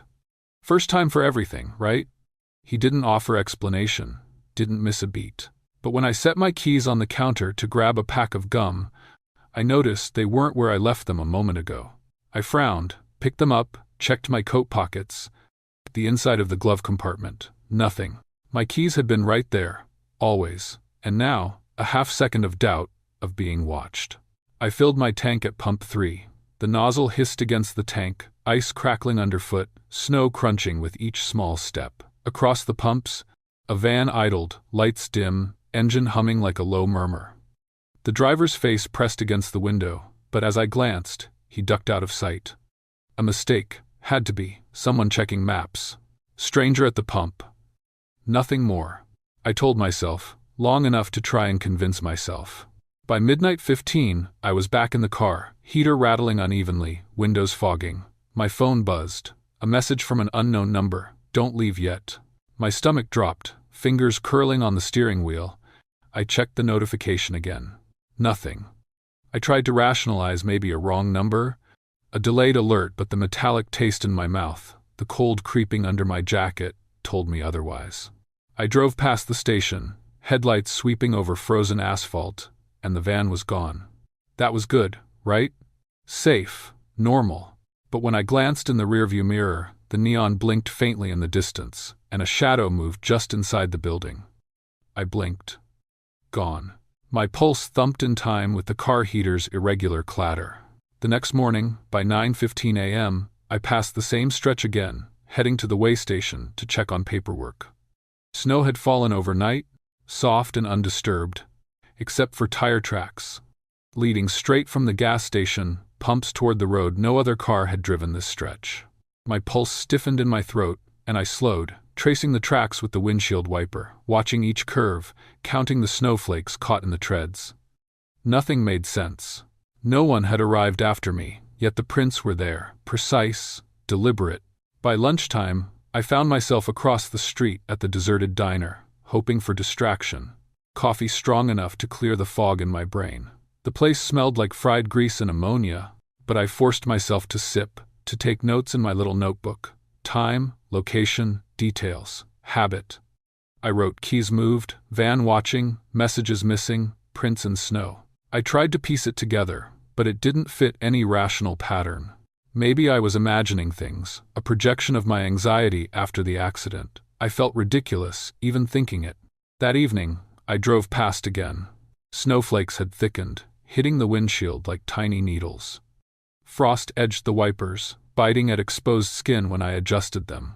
I noticed the pullout where a single abandoned car sat, its windows frosted, engine cold. I glanced in the rearview mirror, expecting nothing, but there it was, the faint glow of neon, a dot of red and blue, blinking from behind the trees as if it had been there the whole time. My stomach sank. My pulse skipped. By 11:42 p.m., I returned to the station, reasoning that maybe seeing it in daylight would make it normal. It wasn't. The clerk smiled from behind the counter again. "Back so soon, Malik?" he said, and the words sounded like a trap. I didn't answer, only walked past the counter, trying to ignore the cold sweat prickling my back. My keys were on the counter. Right there. Exactly where I had left them. No one else in sight. I touched them, twice, thrice, each time feeling my hands shake. Filling the tank, the shadow followed again, just at the corner of my vision, disappearing before I could confront it. Tires hissed over fresh snow as I got back in the car. I noticed something odd, prints, not mine, encircling the pumps, weaving back and forth in impossible loops. The van? The driver? It made no sense. Logic failed under the fluorescent buzz and cold asphalt under my boots. A few hours later, I stopped at a pullout to check the map, shivering in the bitter wind. My phone buzzed again. Unknown number. Same words, "Don't leave yet." My hands trembled as I typed a response. Nothing. Silence. I pressed send, and it felt like the snow muffled even my breath. I stared down the road, searching the darkness, and for a split second, thought I saw headlights flicker on, then vanish. By the next night, January 3rd, I had begun documenting everything. Notes, sketches, timestamps, small photographs of tire prints. I parked near the way station, engine running, heater rattling like a small pulse in the night. And then I heard it, a faint whisper over the intercom of the station. Not a broadcast, not music. My name, Malik, clear, close. I pressed my face to the window, snow melting in my hair, breath fogging the glass, and heard nothing else. The metallic taste of adrenaline filled my mouth. I left, following the road back slowly, checking mirrors, watching for any sign of the van, or the clerk, or the glow of neon. My pulse was a drumbeat in my ears. Every mile, every bend, I half expected to see him behind me. But the highway was empty, just snow and darkness. I told myself, long enough to breathe, that I could rationalize this. But I couldn't. Something about the way the station had known my name, the way the prints led nowhere but toward me, the way my keys moved on their own, it was calculated, deliberate, and closer than I wanted to admit. The next morning, I checked my security footage from home. The cameras pointed toward the driveway, toward the street. I watched myself drive down the lane from the courthouse. Everything normal, right? Except for the station. The lights flickered in the snow behind me, but no car left. No clerk moved. The neon blinked without anyone operating it, as if the station itself existed just outside normal perception. I rewound, slow, frame by frame, and felt my stomach drop. Tire tracks appeared behind me, leading to the station, then stopped abruptly, ending in empty snow. No van, no clerk, just tracks.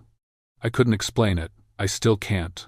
That night, January 4th, I locked every door before bed, windows latched, alarms armed, but the headlights appeared again.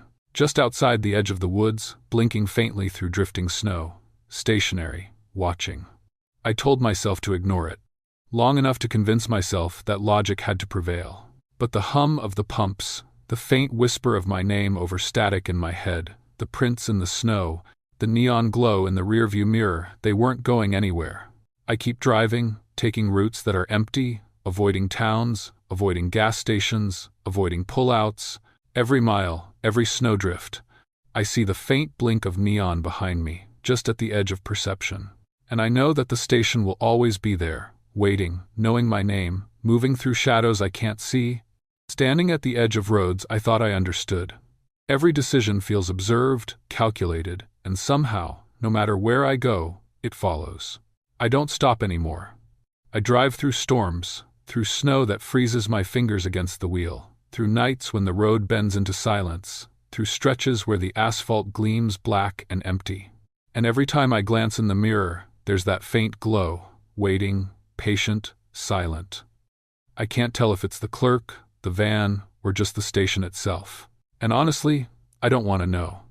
All I know is I can't stay, can't stop, because the moment I do, I'll see it closer, and I'll be the one trapped in the hum of fluorescent lights, in the metallic taste of adrenaline, in the shadow of a station that knows my name.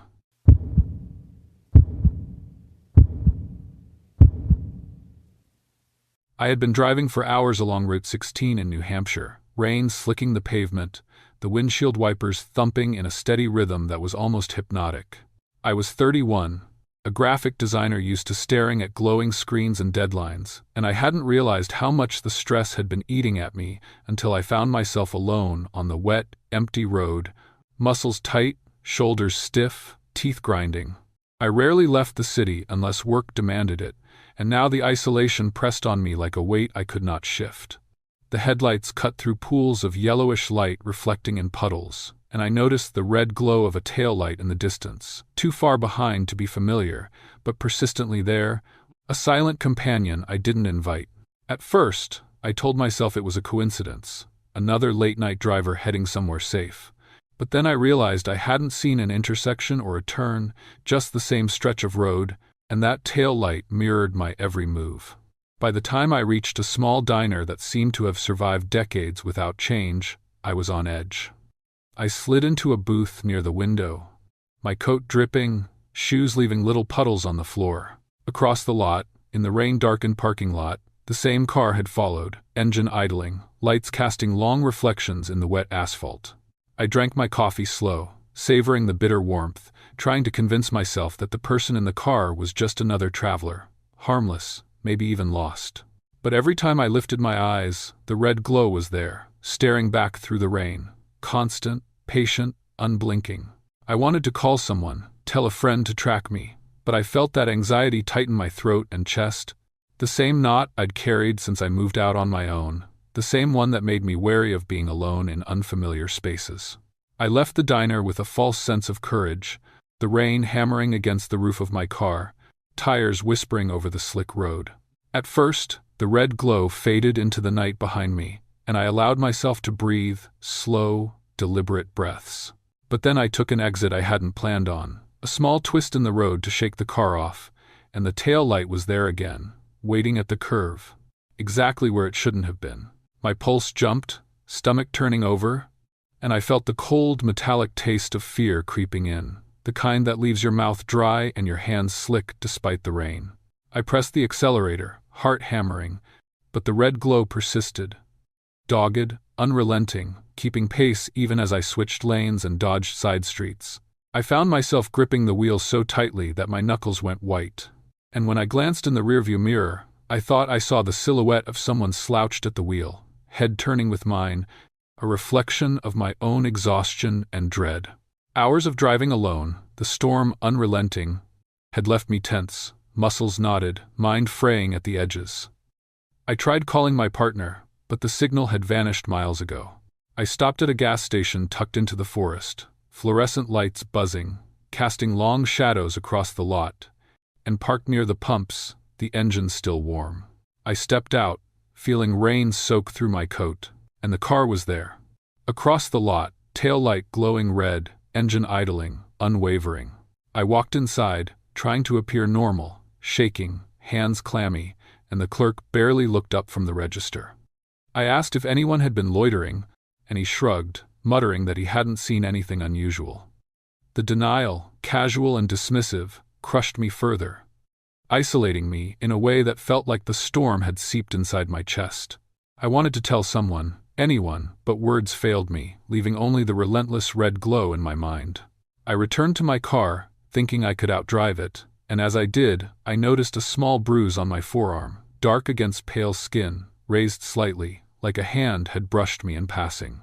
I had felt nothing. No impact, no pain. Just the cold rain and the anxiety suffocating me, and yet the mark was undeniable.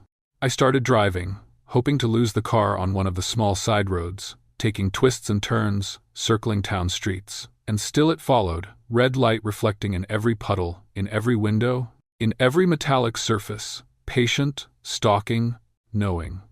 Each mirror glance made me flinch, a deep, primal part of me screaming to flee. But my anxiety kept me trapped. Every reflection magnifying the fear. I felt like I had no control, like the car was a shadow of my own vulnerability, reminding me of every night I had driven alone before. Every moment of unguarded exposure, every time I had ignored my instincts and paid for it with sleepless, anxious nights. The real terror came when I tried to turn onto a back road, thinking it might be a shortcut home. The red tail light was already there before I even completed the turn. Hidden in the rain, waiting for me, impossible to evade. I drove faster, rain lashing at the windshield wipers thumping in a chaotic rhythm, and I realized I could feel the presence of that car in my chest. The same anxiety I had carried since moving to New Hampshire now manifested in flesh and steel. The rain blurred the edges of the world, but the tail light never wavered, never hesitated, unwavering and constant. I screamed aloud, though no one could hear, the sound swallowed by the storm, a release of pure panic. And the figure in the other car seemed to mock it, silent, motionless. I realized that fleeing, rationalizing, nothing I did mattered. The red glow would follow until I reached home, or maybe forever. I finally spotted the familiar curve of my own street, wet asphalt reflecting yellow streetlights, and I dared to hope. I turned cautiously, slowing, trying to keep calm, and parked in my driveway. The tail light stopped at the edge of the road, engine idling, but it did not come closer. I sat in the car, chest heaving, rain dripping down my collar, and waited until I saw it turn and vanish into the darkness, leaving only the wet, reflective street behind. I stepped inside my house, soaked and shivering, and noticed the bruise on my forearm again, a lasting reminder that this wasn't imagined. I tried calling a friend to tell them what had happened, to seek reassurance, but they laughed it off, telling me I was tired, stressed, maybe overreacting.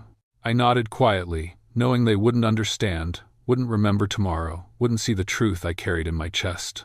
The next week, I avoided driving anywhere at night. Every shadow reflected in the glass of my apartment seemed longer, red light glinting in puddles on the street, even when there was nothing there. I found myself checking every mirror, every dark window, every quiet street corner before leaving my apartment, hands trembling, stomach tight, the anxiety I had always known now sharpened to a painful edge. I saw the reflection of that tail light in the kitchen window one evening, though the street outside was empty, and I felt my chest constrict with the same panic as on Route 16. My arm still bore the faint, lingering bruise, raised slightly, a tactile proof that the night was not imaginary, that the red glow had existed, had reached for me in ways I could not explain. Months later, I I tried to resume my normal routine, but every time it rained, I drove with extreme caution, constantly scanning rearview mirrors, side mirrors, reflections in shop windows. I replayed my drives over and over in my mind, memorizing the way the tail light hung behind me, how it moved as if synchronized with my breathing, my shifts in speed, my turns. I avoided back roads entirely, sticking to highways where traffic masked my presence, though even then the fear lingered. I tried photographing the street one night, long exposure to capture the rain and reflections, and the taillight appeared in the frame, red and glowing. Though the street was empty, proof again of the inexplicable. I showed a colleague, and they laughed, dismissing it as a camera artifact. That dismissal, again, reminded me that what I experienced belonged to me alone, isolated and unshareable. I haven't driven at night since that December, and I rarely leave my driveway after dark. The rain still triggers a visceral reaction, the memory of wet asphalt and the rhythmic thump of windshield wipers, calling up a red glow that waits, silent and patient, at the edge of perception. Every reflective surface, puddle, window, rearview mirror, carries the memory of that stalker, that presence, that human vigilance turned into obsession. My arm bears the faint bruise still, tactile proof of the encounter that no one else can see. And photographs I took that night remain corrupted in subtle ways. The red tail light present where it shouldn't be, impossible to rationalize. I have rebuilt my life carefully, yet the anxiety and vulnerability I felt that night remain tethered to me, quiet and persistent, a ghost I cannot shake. If you ever find yourself driving alone on a dark, rainy night, and you see a tail light following you, don't assume it's coincidence. Don't assume it will fade or give up. Turn, change lanes, stop, even park if you must, but always be aware of the red glow reflecting in puddles, because once it begins to follow, it doesn't let go. It waits, patient, and it watches.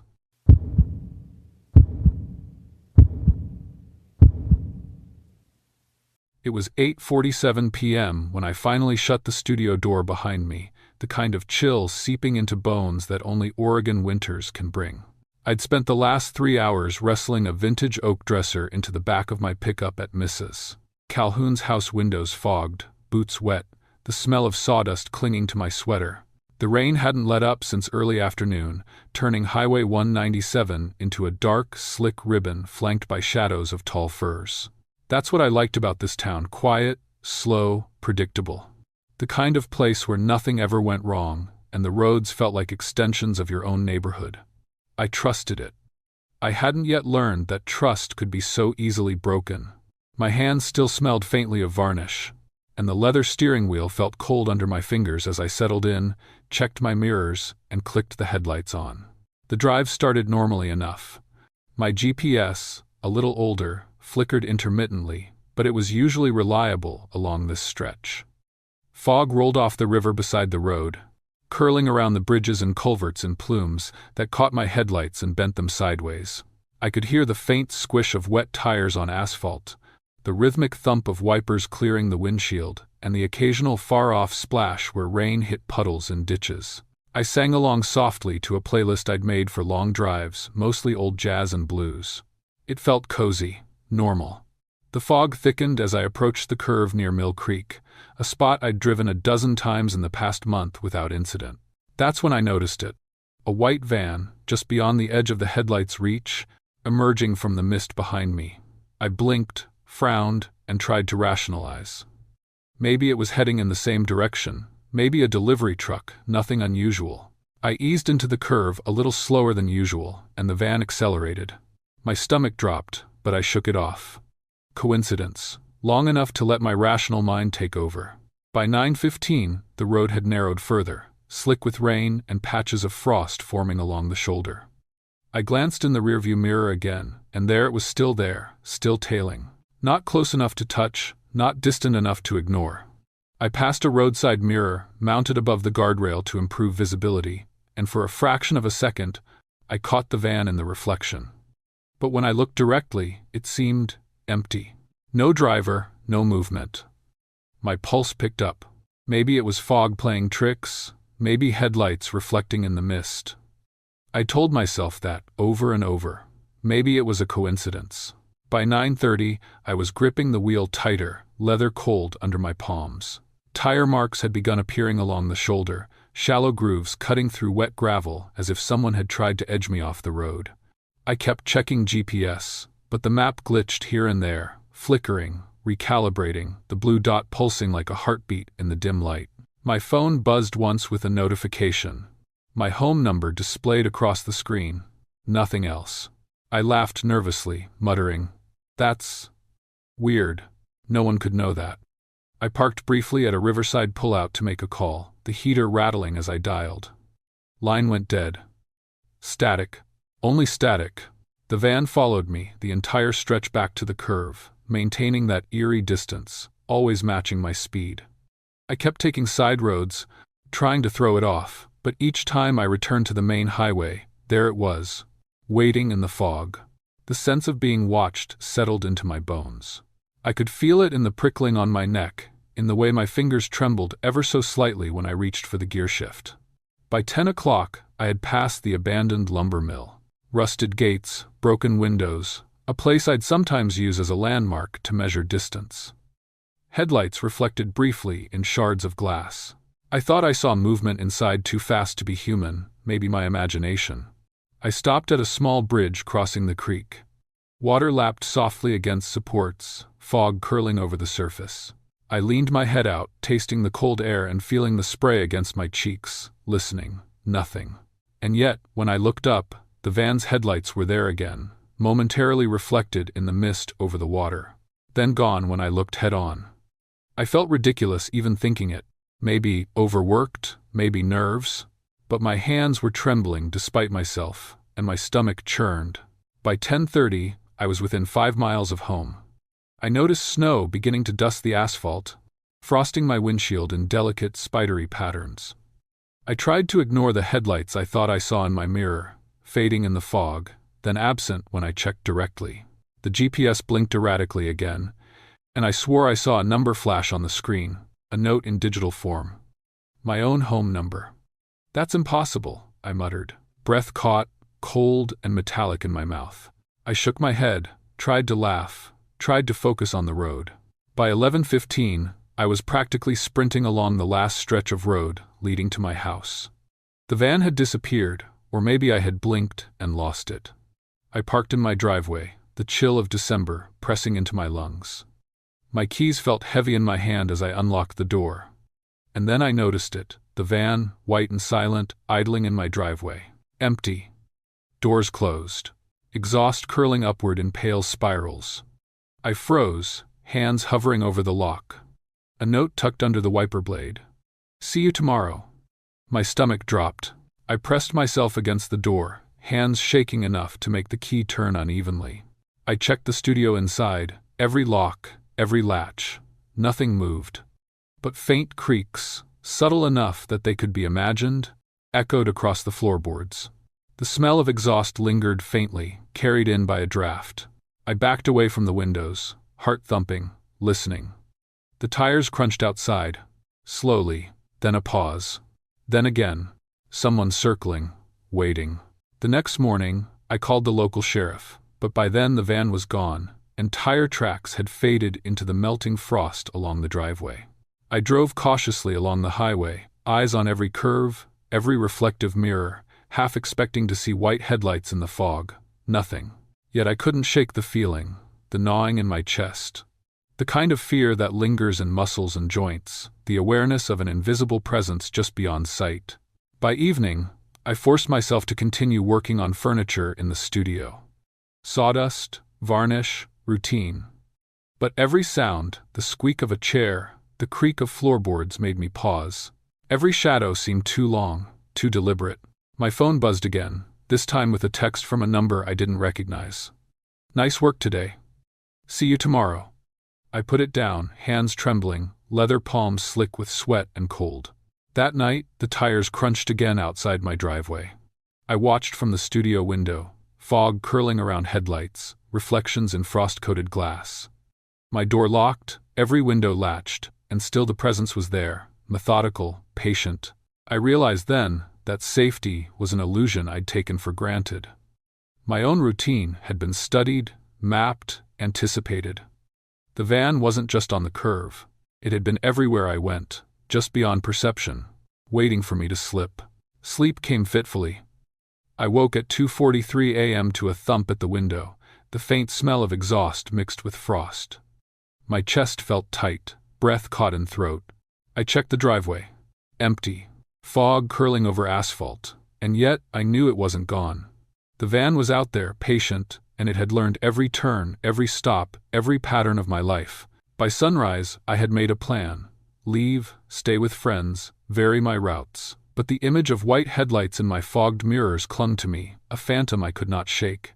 Every time I looked over my shoulder, every time I paused at the curve, I felt the same prickle on my neck, the same metallic taste of adrenaline in my mouth. Routine no longer comforted me, it betrayed me. And so, the final realization settled in the pit of my stomach, slow and cold. The van didn't need to be seen to be there. It had been there all along, learning, waiting. Outside, the fog rolled in thicker, and I knew I wasn't just being watched on the curve. I was being watched everywhere. And tomorrow, it would follow me again. I locked every door, checked every window, but as I moved to sit in the studio chair, listening to the wind whisper through the pines, I heard tires crunching my driveway again. Slow, intentional, methodical. And I wasn't going to wait around to see what happened next.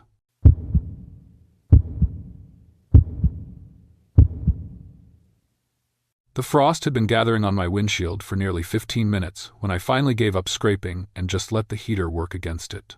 I liked the quiet that came with this stretch of Route 1, the way the waves thudded against the rocks below the cliff, muffled but persistent, like a heartbeat I couldn't reach.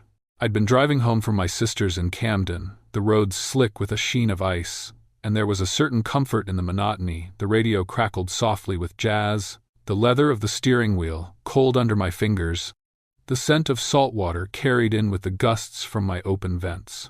Everything was normal, predictable, which was precisely why it felt like the safest I'd been since the accident 2 weeks ago. Maybe that's why it hit me so strangely when I noticed the car behind me. At first, it was just a pair of headlights, far enough back that I could ignore them, rationalize them as someone else heading home late. But then the flashing started. Not a full beam, not a flicker, but something in between, like someone was tapping the lights on and off in short, deliberate bursts. I glanced at my rearview mirror, catching the dim reflection. Nothing unusual, maybe just condensation or ice catching the light. I shook my head, muttering to myself, probably just the fog. By the time I passed the old roadside lighthouse, the car had been keeping pace for nearly 5 minutes. I flicked the brights on my own headlights briefly, and the other car mimicked me, instantly, with uncanny precision. A mistake. Had to be. My mind raced through possibilities. Some prankster, a local kid testing reflexes, maybe a deer hit the road and someone was warning me. Not likely, but I needed something plausible. I made a mental note to call my sister when I got home and laugh it off. I slowed down for the curve near the marina, tires crunching over a thin layer of ice and snow, and the car behind me mirrored every movement, slowing as I slowed, turning as I turned. My stomach dropped just a little. The logic in my brain, trained for years of data and observation, told me it was a coincidence. Route 1 was narrow, predictable, patterns repeated. But the pattern it repeated was mine. The headlights blinked again, this time in longer stretches, like they were counting. Or communicating. My hands gripped the wheel tighter, knuckles whitening under the leather, and I forced myself to focus on the sound of the waves, the engine hum, anything that anchored me in normalcy. I pulled off at the empty marina parking lot, hoping a pause would make them go around, and even as I turned onto the lot, the car followed, perfectly aligned with my movements. There was no driver in sight, none. The windshield reflected nothing but darkness, yet I could feel it behind me, patient, learning, observing. I stepped out, boots crunching the icy gravel, the wind biting at my face. There was a faint smell of exhaust mixed with the salt air, carried by the gusts in a way that made my stomach twist. I told myself to breathe, to calm the racing thoughts, and peeked over the pier. A shadow stood there, impossibly tall, thin, blurred in the fog. 1 second it was there, the next it wasn't. I shook my head and muttered, "Focus, Liam. Focus." By the time I got back into the car, headlights catching my rearview mirror again, I tried to speed up. The vehicle matched my acceleration, every inch. I swerved slightly, testing the distance. Matched, every inch. My rational mind screamed at me to call the police, to take the next exit, but there was no reception. Nothing. The GPS flickered erratically, the fluorescent map light dimming and brightening, reflecting against the frost in a way that made letters appear for a brief moment. Come back. My heart stuttered. A trick of the ice? Maybe. I stared at the screen, breath caught in my throat, mind fighting to find a logical explanation. Nothing fit. Nothing made sense. I tried to tell myself it was fatigue, the aftermath of the accident, my nerves fraying. But the sense of being studied, mirrored, and predicted was tangible. Every flicker of the headlights, every shadow on the road, confirmed I was being watched. By something or someone who understood me enough to anticipate my movements. I rationalized, again and again. Maybe it was a neighbor? Some local I'd unknowingly annoyed. But no one would follow me like this, not for miles, not in the middle of January night, with the fog so thick you could barely see the cliff edges. A few hours later, I was on the snow-dusted beach path, parked by the edge where the lighthouse's beam barely reached. I leaned against the car, letting the cold metal anchor me. The fog rolled in heavier now, thick as wool, muffling everything. I could hear the waves thudding under the ice, a slow rhythm that somehow felt like a countdown. I saw the shadow again, standing on the pier, impossibly tall, impossibly still. My hands trembled as I fished my phone from the pocket. No signal, none. The reflection of the lighthouse light on the ice made my eyes water, the air stinging my exposed skin. My breath formed clouds, then vanished, carried away into the darkness. I was alone, completely alone, except for that car. Except for the shadow. By sunrise, I had retreated to the roadside. The sky a dim gray, the snow beginning to melt into slush. I watched the water, trying to rationalize, to convince myself this was coincidence. Maybe it was. Maybe it was all fog and ice and my imagination. But the reflection caught my eye. The water shimmering, and for a split second, I saw myself sitting in the car, blinking, and my own reflection blinked back, perfectly synchronized, without moving its eyes. My stomach turned, skin prickled, breath caught. Logic failed. I looked away, only to find the shadow shifting, standing closer to the shoreline than before, still impossibly thin. I drove on, taking every curve with extreme care, trying to lose the other vehicle, trying to escape the imitation. But it was always there, headlights blinking in odd patterns, sometimes off, sometimes on, always watching, always learning. The patterns grew longer, more complex, like it was waiting for me to respond. I tried to shake it, turning onto smaller roads I knew intimately, but it mirrored me at every turn. Each flash felt like a question. Each blink, a reminder that I was being observed. That night, I finally made it to my house.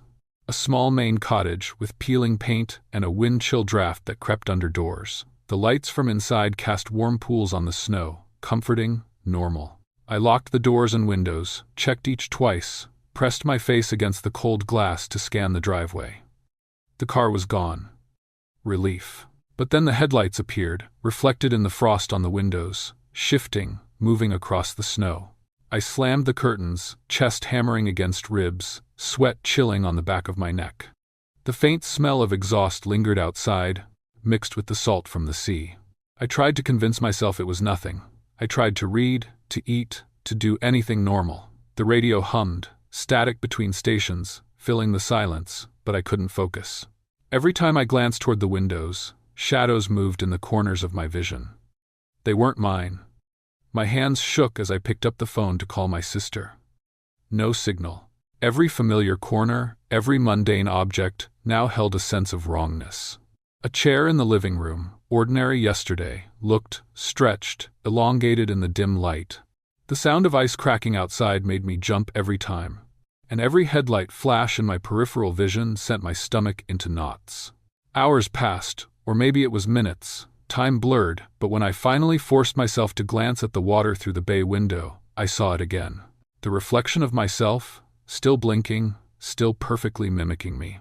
My reflection wasn't in the mirror, wasn't in the glass of the windows. It was on the water beyond the yard, in a dark pool that shouldn't have held an image. The car headlights had disappeared, but the sense of being mirrored persisted. That night, I slept fitfully, only half convinced I had closed my eyes, only half confident that I wasn't watching myself blink from across the yard. The next morning, I tried to leave. Tires crunching on snow, engine whining. Nothing followed at first. Relief. But then the headlights returned, reflected across the icy road, distant but precise, growing closer, flashing in a slow, deliberate pattern. I slowed. They slowed.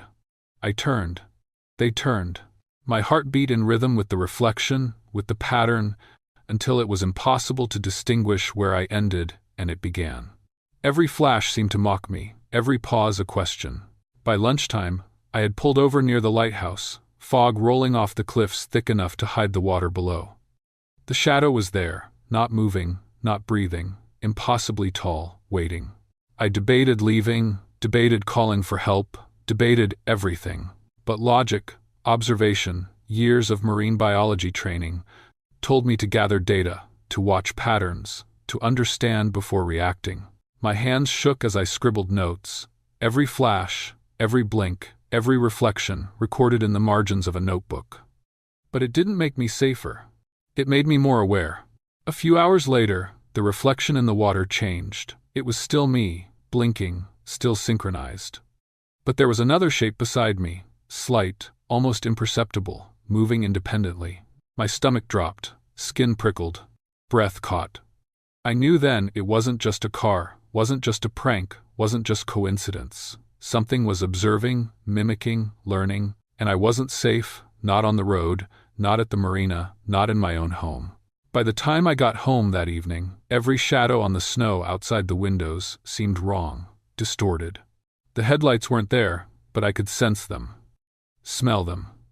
The faint exhaust and the salt water blended into something unnatural. I checked locks, doors, windows. All secure, and yet, as I sank into the chair in the living room, notes and pen still in hand, I glimpsed movement in the bay window reflection. Shadows that shouldn't exist, shapes that mimicked me. Waiting.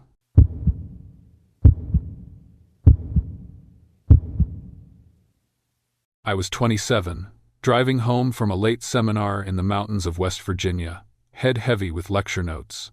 My hands stiff from gripping the wheel, mind replaying a conversation I wished I hadn't had with my advisor. Graduate life had made me timid, socially awkward, and painfully aware of how little control I had over the outside world. How small my influence was, how exposed I felt all the time. I preferred backroads at night, the narrow curves and mist hovering over the Appalachians giving me a sense of quiet, private solitude I couldn't find anywhere else. That evening, the mist was thick, curling in wisps along the shoulder, muffling the distant hum of traffic from the main highway. I was lost in thought, thinking of my mother and the life I left behind in town, when I saw her, a figure by the side of the road, thumb out, hood pulled tight, watching me approach. Something about her posture, casual and yet unnervingly still, froze me for a second. But I slowed, pulling over, half expecting the night to swallow her before I reached her. She stepped into the beam of my headlights, small, average height, nondescript coat, but when she smiled, there was a strange ease in it, a confidence that unsettled me. "Thanks," she said softly, voice casual, like we were old acquaintances. I nodded, gesturing to the passenger seat. My heart pounded more than usual. Social encounters were always nerve-wracking, but there was something in the way she looked at me, attentive but distant, that made my stomach twist. I told her the route home, joking about the weather, trying to anchor myself in the mundane, but she nodded knowingly, humming a quiet tune that tugged at a memory I couldn't immediately place. As we drove, the mist thickened, curling around trees and telephone poles, and I became aware of how exposed I was, how isolated the roads felt, how this stranger had entered my world without permission, without warning. The conversation began innocuously enough, small talk about the mountains, the cold, the snow lined in silver along the roadside. Then she started pointing out places, turns and landmarks, and my blood ran cold. She mentioned a creek near my childhood home, the exact place I had learned to skip stones, and a fallen oak where my dog used to hide in the winter. I hadn't spoken about any of these places to anyone in years. I stammered, unsure how she could know, and she smiled faintly, humming that same tune my mother used to sing when tucking me in at night. It wasn't the song itself, it was the inflection, the pauses, the way she carried it like memory itself. I told myself it was a coincidence, or she had been listening, maybe someone from my town, maybe a distant relative. But the idea made my chest tighten, my hands clammy on the wheel. As we continued down the misted backroads, small things began to unsettle me. Her fingers traced the outline of the dashboard lightly, absent-minded, almost like she was feeling the vibrations of the car. But I noticed they left no smudge, no mark, as if she were barely there. I laughed nervously, trying to shake it off. I thought perhaps the mist and fatigue were distorting my perception, that the low light made her hands appear to float, or that I was overreacting. Yet each landmark she named, each childhood memory she recited, was exact. She hummed quietly, just under her breath, and I couldn't stop myself from turning toward her, trying to read her eyes, to find some clue, but there was nothing beyond the casual curiosity of someone who had known me all my life. I couldn't explain it, and it terrified me how little control I felt, how powerless I was to understand her knowledge of me. I tried to distract myself, steering into conversation about school, my research, even small jokes about the town I grew up in. She laughed softly, but always with that humming undercurrent, that familiar tune from my mother, a sound I had long buried. The road curved sharply, and I braked lightly, noticing a fresh bruise forming on my wrist from where my hand had clenched the wheel so tightly. I hadn't hit it on anything, hadn't even realized I'd been pressing so hard. My stomach churned, the bruising proof that something about this night was tangible, physical, undeniable. I swallowed hard, forcing a casual tone, asking her about where she was headed, and she gestured vaguely, shrugging. "I'll go where the road takes me," she said softly, humming again. I wanted to laugh, to break the tension with a joke, but my throat felt tight, the pulse in my neck pounding like a warning bell.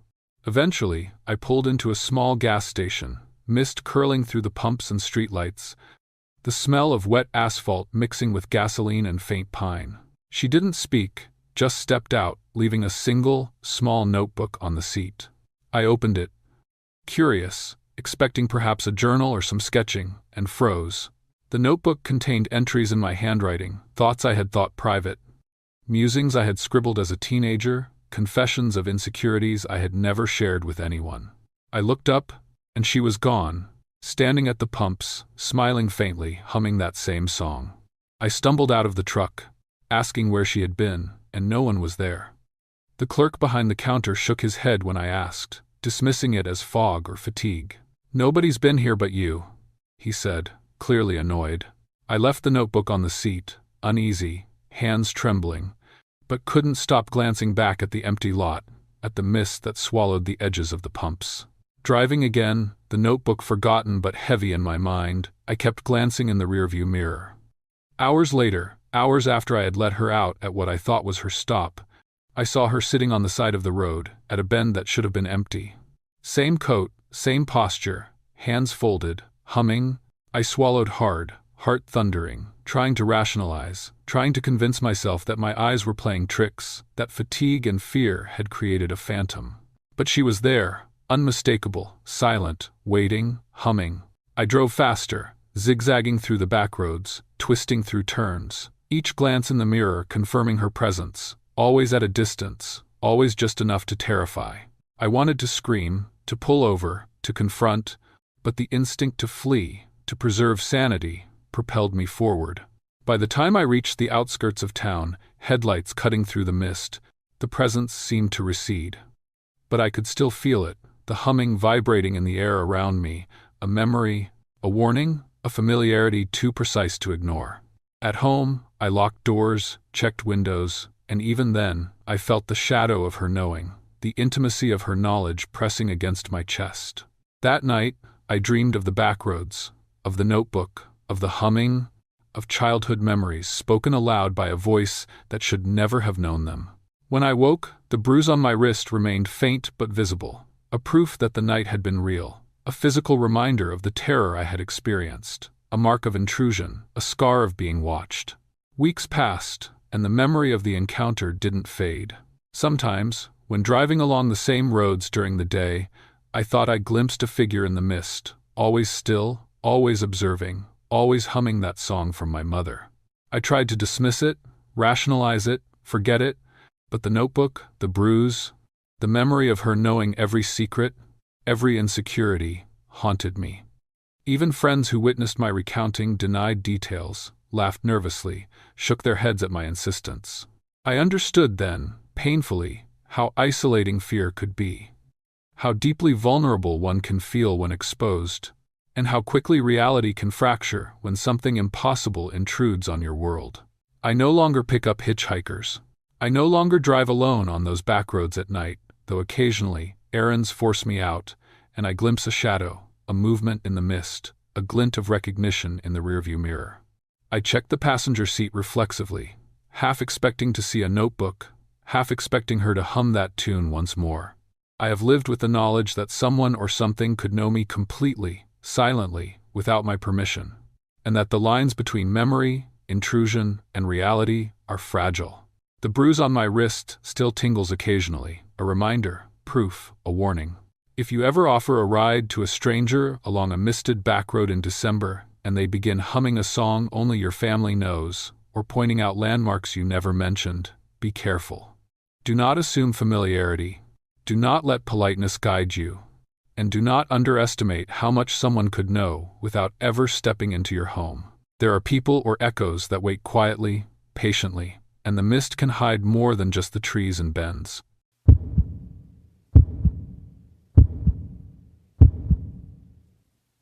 I was 38, driving my rig along Route 1 in Maine during a January snowstorm, thinking about nothing more complicated than getting home before the storm got worse. Trucking has a rhythm. A lonely, solitary kind of life. And I'd gotten used to it over the years.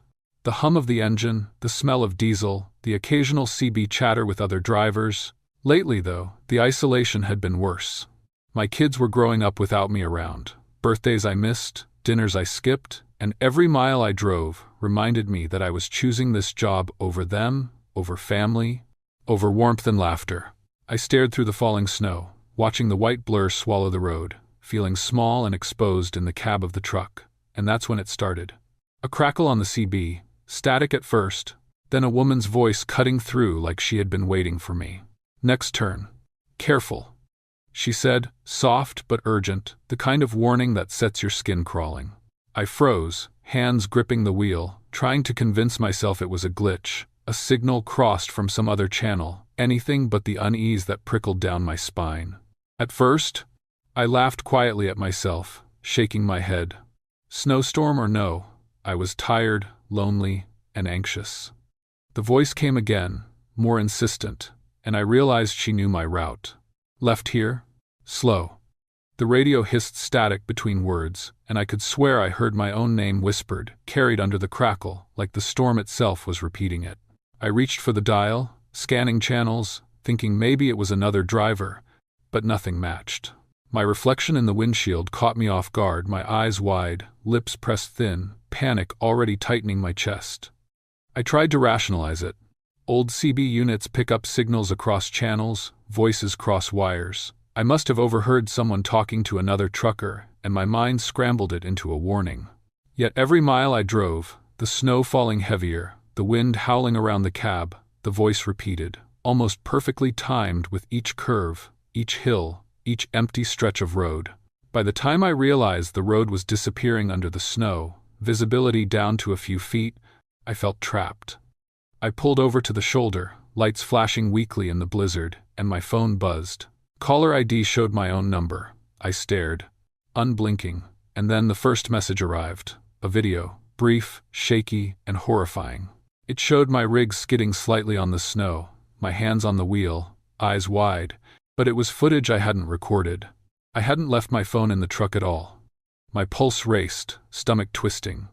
I tried calling my wife, trying to hear a reassuring voice, but the line went dead. Another message arrived, this one showing the side mirror, snow coating the cab, and inside it, me, but not exactly me. There was an exhaustion I hadn't felt yet, a weariness that looked older, haunted.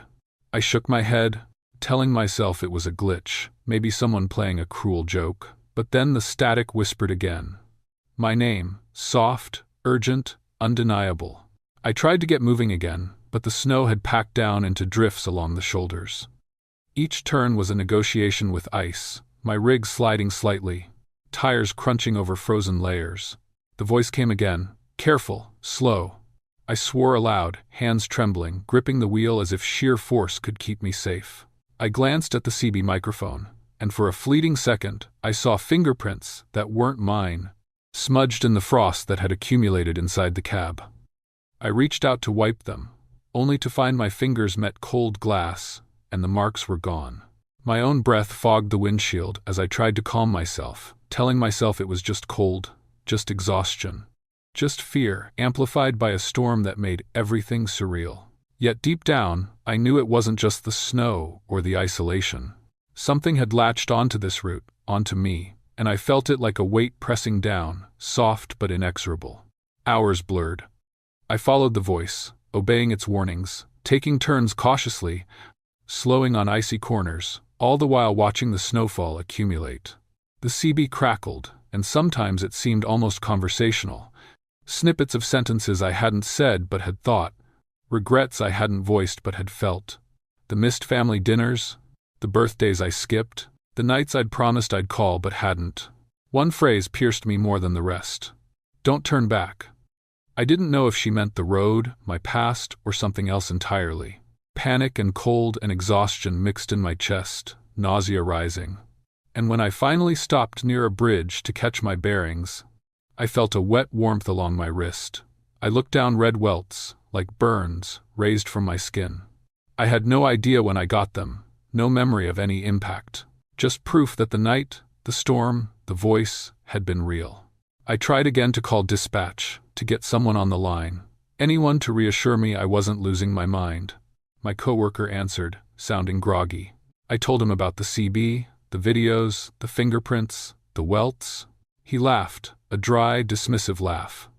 Truckers see things in the storm all the time. You're tired, man. Get home and sleep it off. I hung up, the denial echoing in my ears, heavier than the storm outside. No one could see what I had seen. No one could feel what I had felt. I was alone, trapped not just by the snow, but by a terror that was intimate, relentless, impossible to rationalize. The snowstorm began to thin, the wind shifting, though visibility remained low. I followed the voice, hesitant but obedient, the CB static sharp in my ears, whispering things I hadn't said, things I had felt, things I regretted. It guided me down a winding stretch of route one I didn't recognize, past an old lighthouse that I was sure had been abandoned years ago. At one point, I could swear the beam swept over the rig and I saw a shadow, someone or something standing outside, pointing, gesturing me onward. I slammed the brakes, heart hammering, but the cab was empty.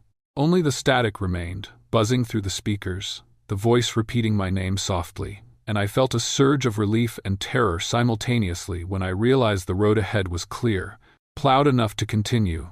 I drove the rest of the way home in near silence, CB off, heart hammering. When I finally parked in my driveway, exhausted, body shaking, I noticed a faint white residue on the dashboard, frost patterns, intricate, curling in ways that seemed almost like writing, almost like initials, though I could not decipher them. I touched it, and the cold burned slightly, leaving faint marks on my fingertips, proof that this night had been real, and proof that whatever had guided me, or followed me, or watched me, had left a trace.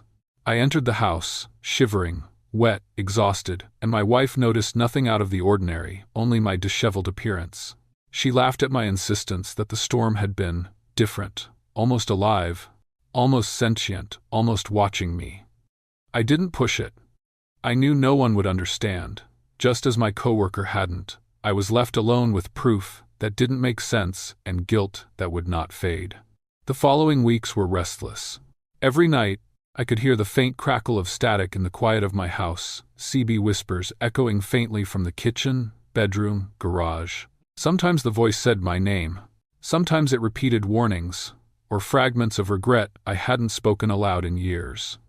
I avoided the truck, knowing instinctively that Route 1 in the snow was no longer a path but a conduit, a space where time, regret, and reality bent.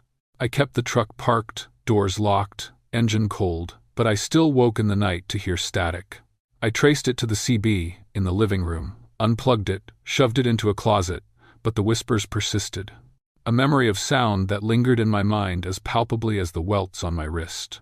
Months later, I attempted to return to work, driving daylight runs only, but every time the sky darkened, clouds thickened, or a storm hinted at arrival, the panic returned.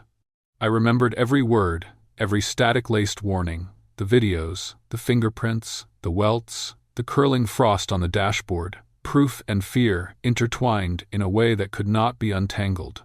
I realized the night hadn't just been a storm. It had been a reckoning, a signal, a mirror held up to my life, reflecting all the moments I had missed, all the children's birthdays I'd skipped, all the dinners I'd not attended, all the promises I had made to myself and broken. I still sometimes drive in the snow, carefully, cautiously, always aware of the CB, always listening for static, always ready to follow whatever whispers come through, never alone, never entirely safe. My wrist bears a faint scar where the welts once rose, subtle but undeniable, proof of that night, proof of the warning, proof of the inexplicable. The CB, tucked in the closet, sometimes crackles in the dead of night, faint whispers slipping through even without power, and I know, deep down, that the storm, the signal, the voice, has not let me go. I have survived, but part of me waits for the next call, for the next warning, for the next turn, and I am careful now, always, because the static remembers, and it listens, and it speaks only to those who have ignored time, those who have skipped moments that cannot be replaced. If you are ever caught in a snowstorm, and your CB or phone or any signal comes through in your own voice, warning you, naming you, showing you things you haven't yet seen, heed it. Do not ignore it. Do not dismiss it as fatigue, coincidence, or equipment failure. Listen and follow. Move slowly, carefully, and know that even when the storm clears, the whispers may linger, guiding, warning, and never forgetting.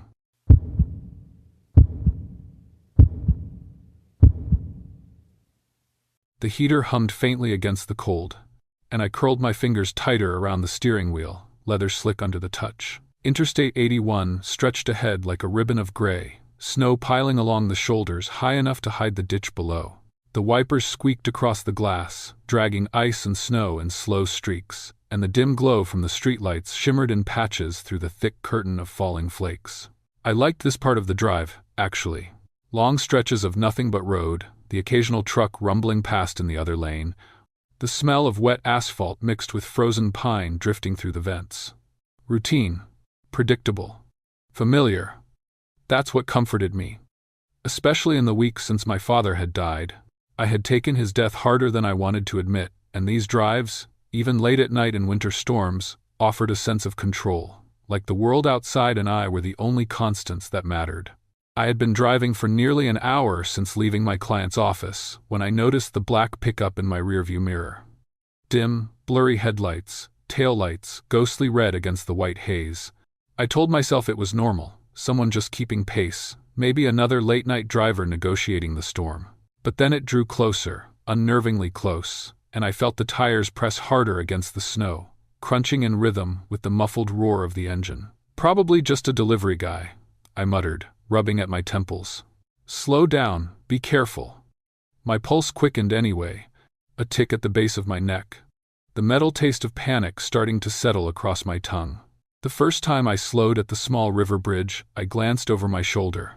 The pickup followed without hesitation, matching my speed exactly. My stomach dropped a little. I considered pulling off at the next rest area. There was one a mile ahead, but it felt ridiculous, right? Overreacting. Maybe the fog made the lights seem closer, distorted. Maybe. Still, I kept one hand on the wheel, the other hovering over my phone. No signal, of course.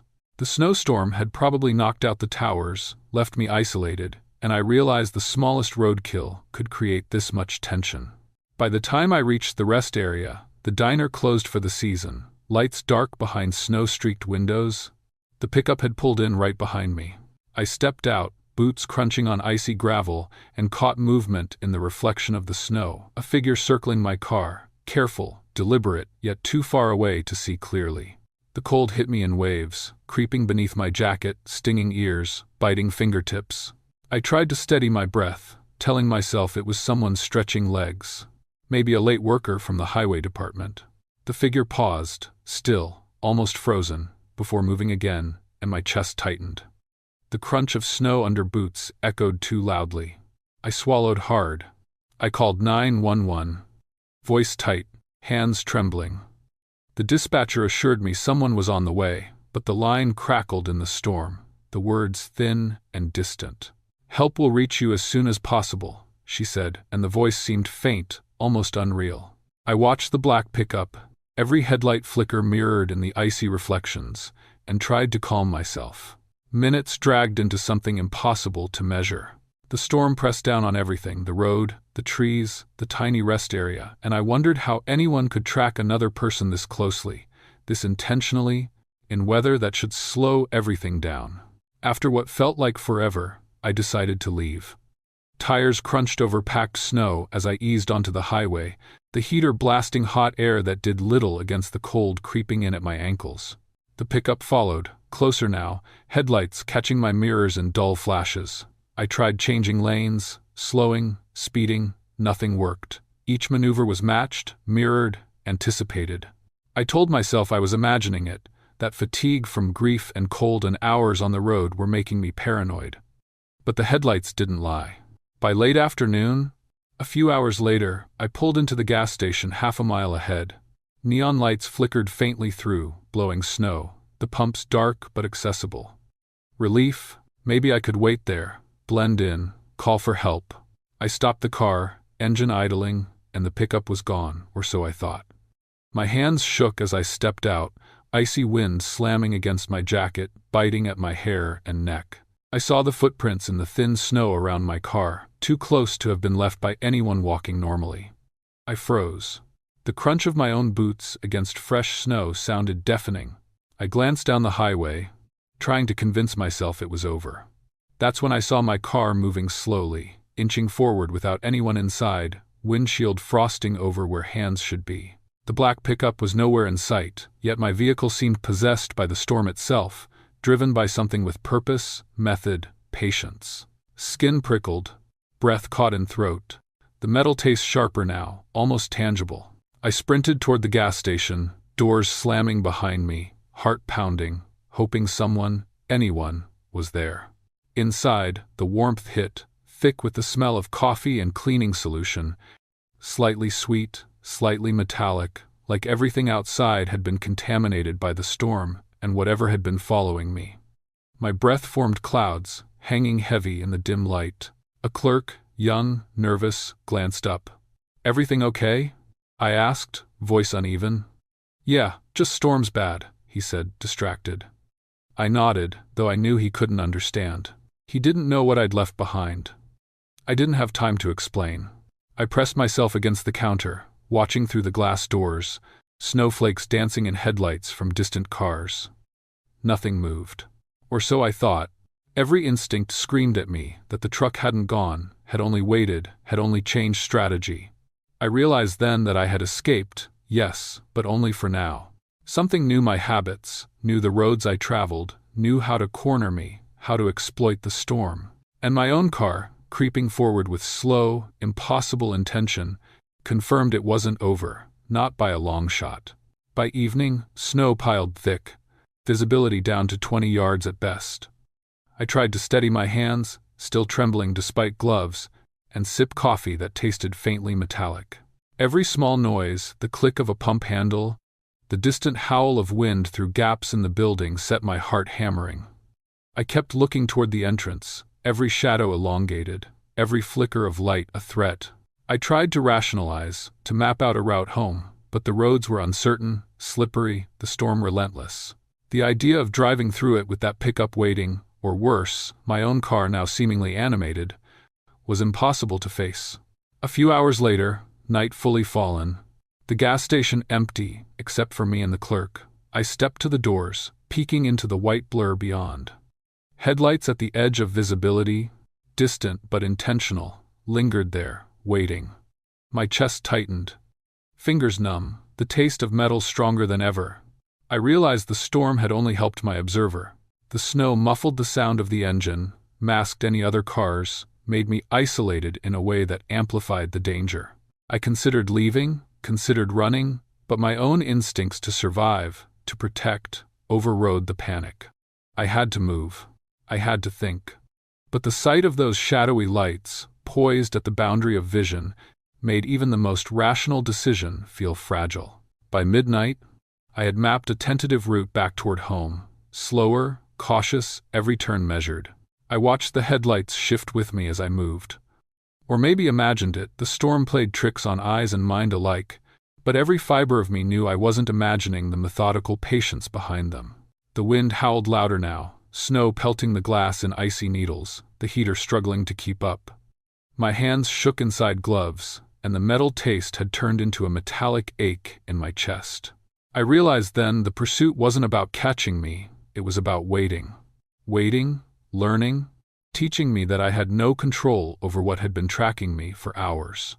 By the early morning, fatigue pressed into my limbs, the warmth of the gas station still clinging to me like a thin, protective layer.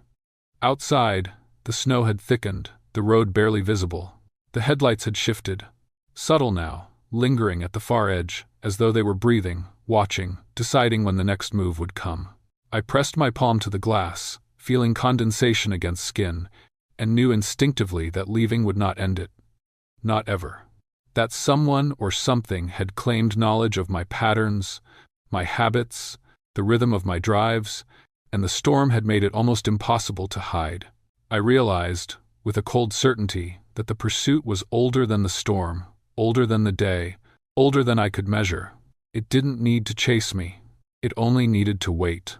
And the sight of my own car, inching forward without control, confirmed it. Control had been taken.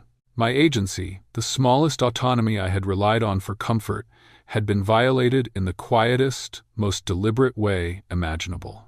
I took a breath, hands trembling, and stepped back from the window, not trusting myself to leave the gas station, not trusting the snow, not trusting the silence that hid something far more patient, far more calculating.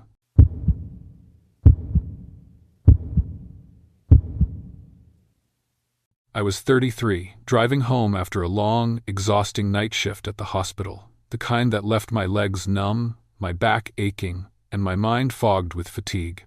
The roads along Route 95 were slick with freezing rain, the white lines gleaming in the reflection of passing headlights, and the mist rising off the asphalt made everything feel unreal, like I was floating through a half-dream.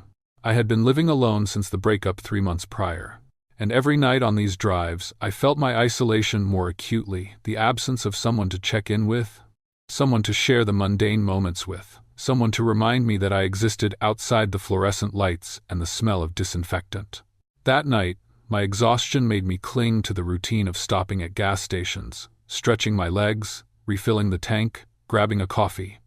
It was monotonous, comforting, grounding, but the first stop of the night introduced something that would shadow every mile I drove after. I pulled into a small, dimly lit station, the rain pattering against the hood of my car, and stepped out, holding my umbrella. The pump window caught my reflection, and for a split second I froze. The face staring back wasn't mine. It was familiar features, vaguely human, but not human enough, a shadow of someone watching, waiting. I blinked, and it was gone. My stomach twisted. I told myself it was exhaustion, the interplay of dim lights and raindrops, but a shiver ran down my spine that I couldn't shake. I moved mechanically, swiping my card, refilling the tank, avoiding looking around too much, yet my eyes kept flicking to the station's windows, the gleaming cars, the puddles reflecting distorted shapes. When I returned to my car, everything seemed normal again.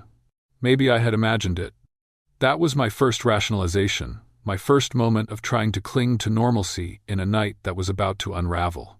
The drive resumed, rain hammering against the windshield, wipers swiping rhythmically, my thoughts drifting between exhaustion and memories of the breakup.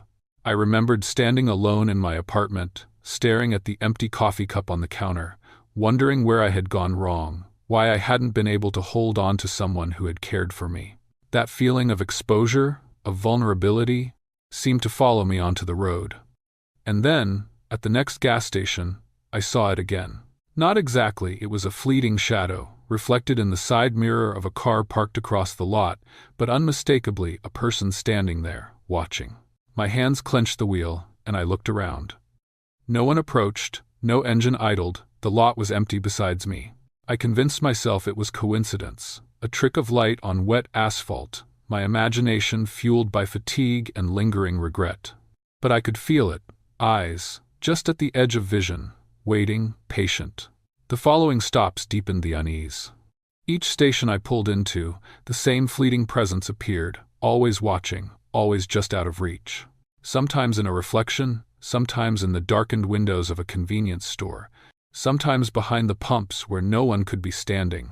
The shadows didn't speak, didn't move, except to remain where I could glimpse them. I began checking the rearview mirror compulsively, scanning every reflection in the windshield, every gleam of glass in the night. The feeling of being watched gnawed at me, tightening in my chest, making my hands sweat and my vision tunnel. When I reached the cashier for coffee at one station, I mentioned seeing someone outside, but the clerk looked at me blankly and said, "It's just rain and lights, miss. Nothing else out there." I nodded, forcing a smile, feeling the isolation deepen. No one else seemed to notice. No one else seemed to see. Driving on, I started noticing small details that made my heart pound. A handprint on the rear passenger window where I had been alone, a faint reflection of a figure standing behind a pump that vanished when I turned my head, a shadow moving across the dashboard even though my car was empty. I tried talking myself down, reminding myself of the night shift, the exhaustion, the loneliness, but the fear was no longer rational. My pulse kept time with the wipers, and every raindrop seemed louder, more deliberate, like someone was marking my path. I found myself gripping the wheel so tightly that a red mark appeared on my palm, lingering and tender. Proof that the night had been physical as well as psychological, proof that I hadn't simply imagined the creeping sensation of being observed. At one stop, I dared to glance more closely into a window, trying to catch a better look, and saw a face. Not fully illuminated, just enough for my mind to register wide, unblinking eyes, a faint smirk, and the shadowed outline of a person who knew exactly where I had been, where I was headed, what I had done that day. I flinched and turned quickly, and when I looked back, nothing. No car, no person, just rain hitting asphalt, mist curling around pumps, and my own reflection staring back.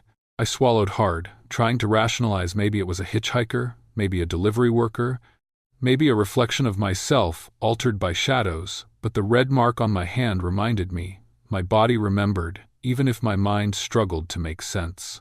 As I drove further into the night, every reflective surface seemed to betray me.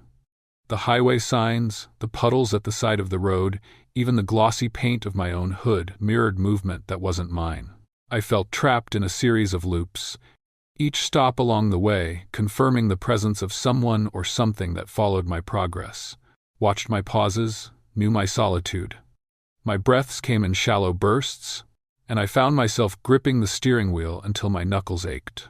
Occasionally, I glimpsed someone standing behind a distant car, or leaning casually against a pump, humming faintly, always out of reach, always just at the edge of vision.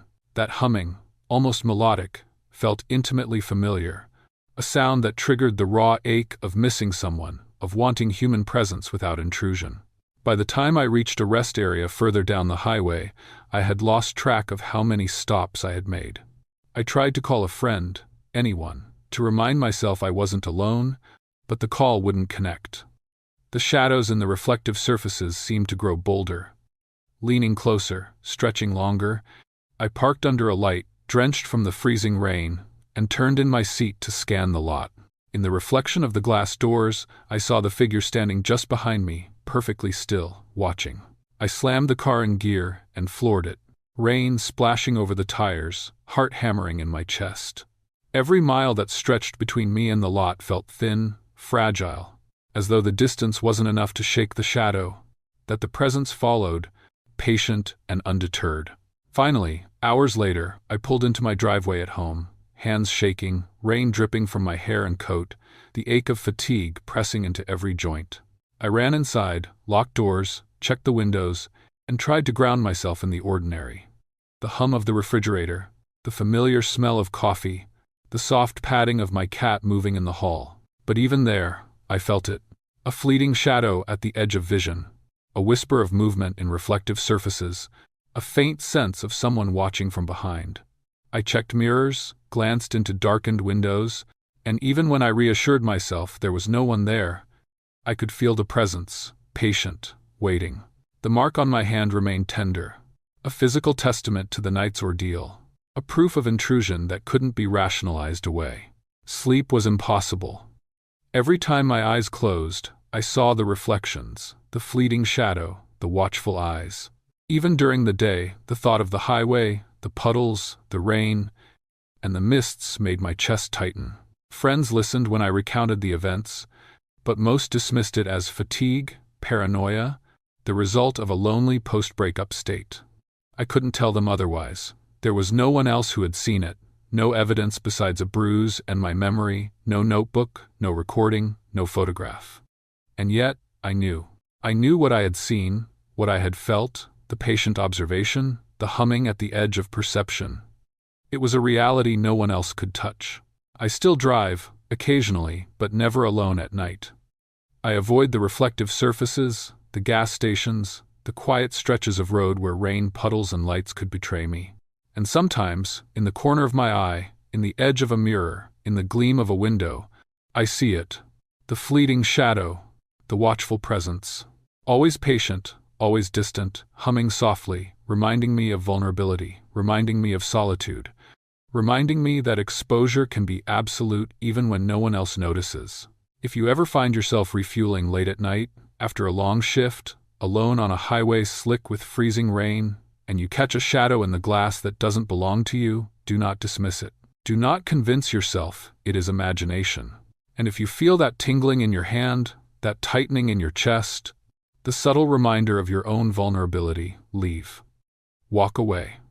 Do not wait for confirmation, do not search for explanation.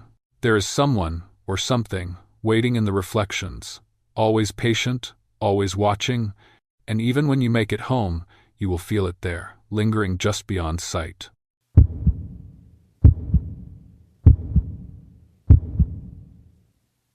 The heater pushed warmth across my fingers as I gripped the wheel, fingertips numb despite the gloves.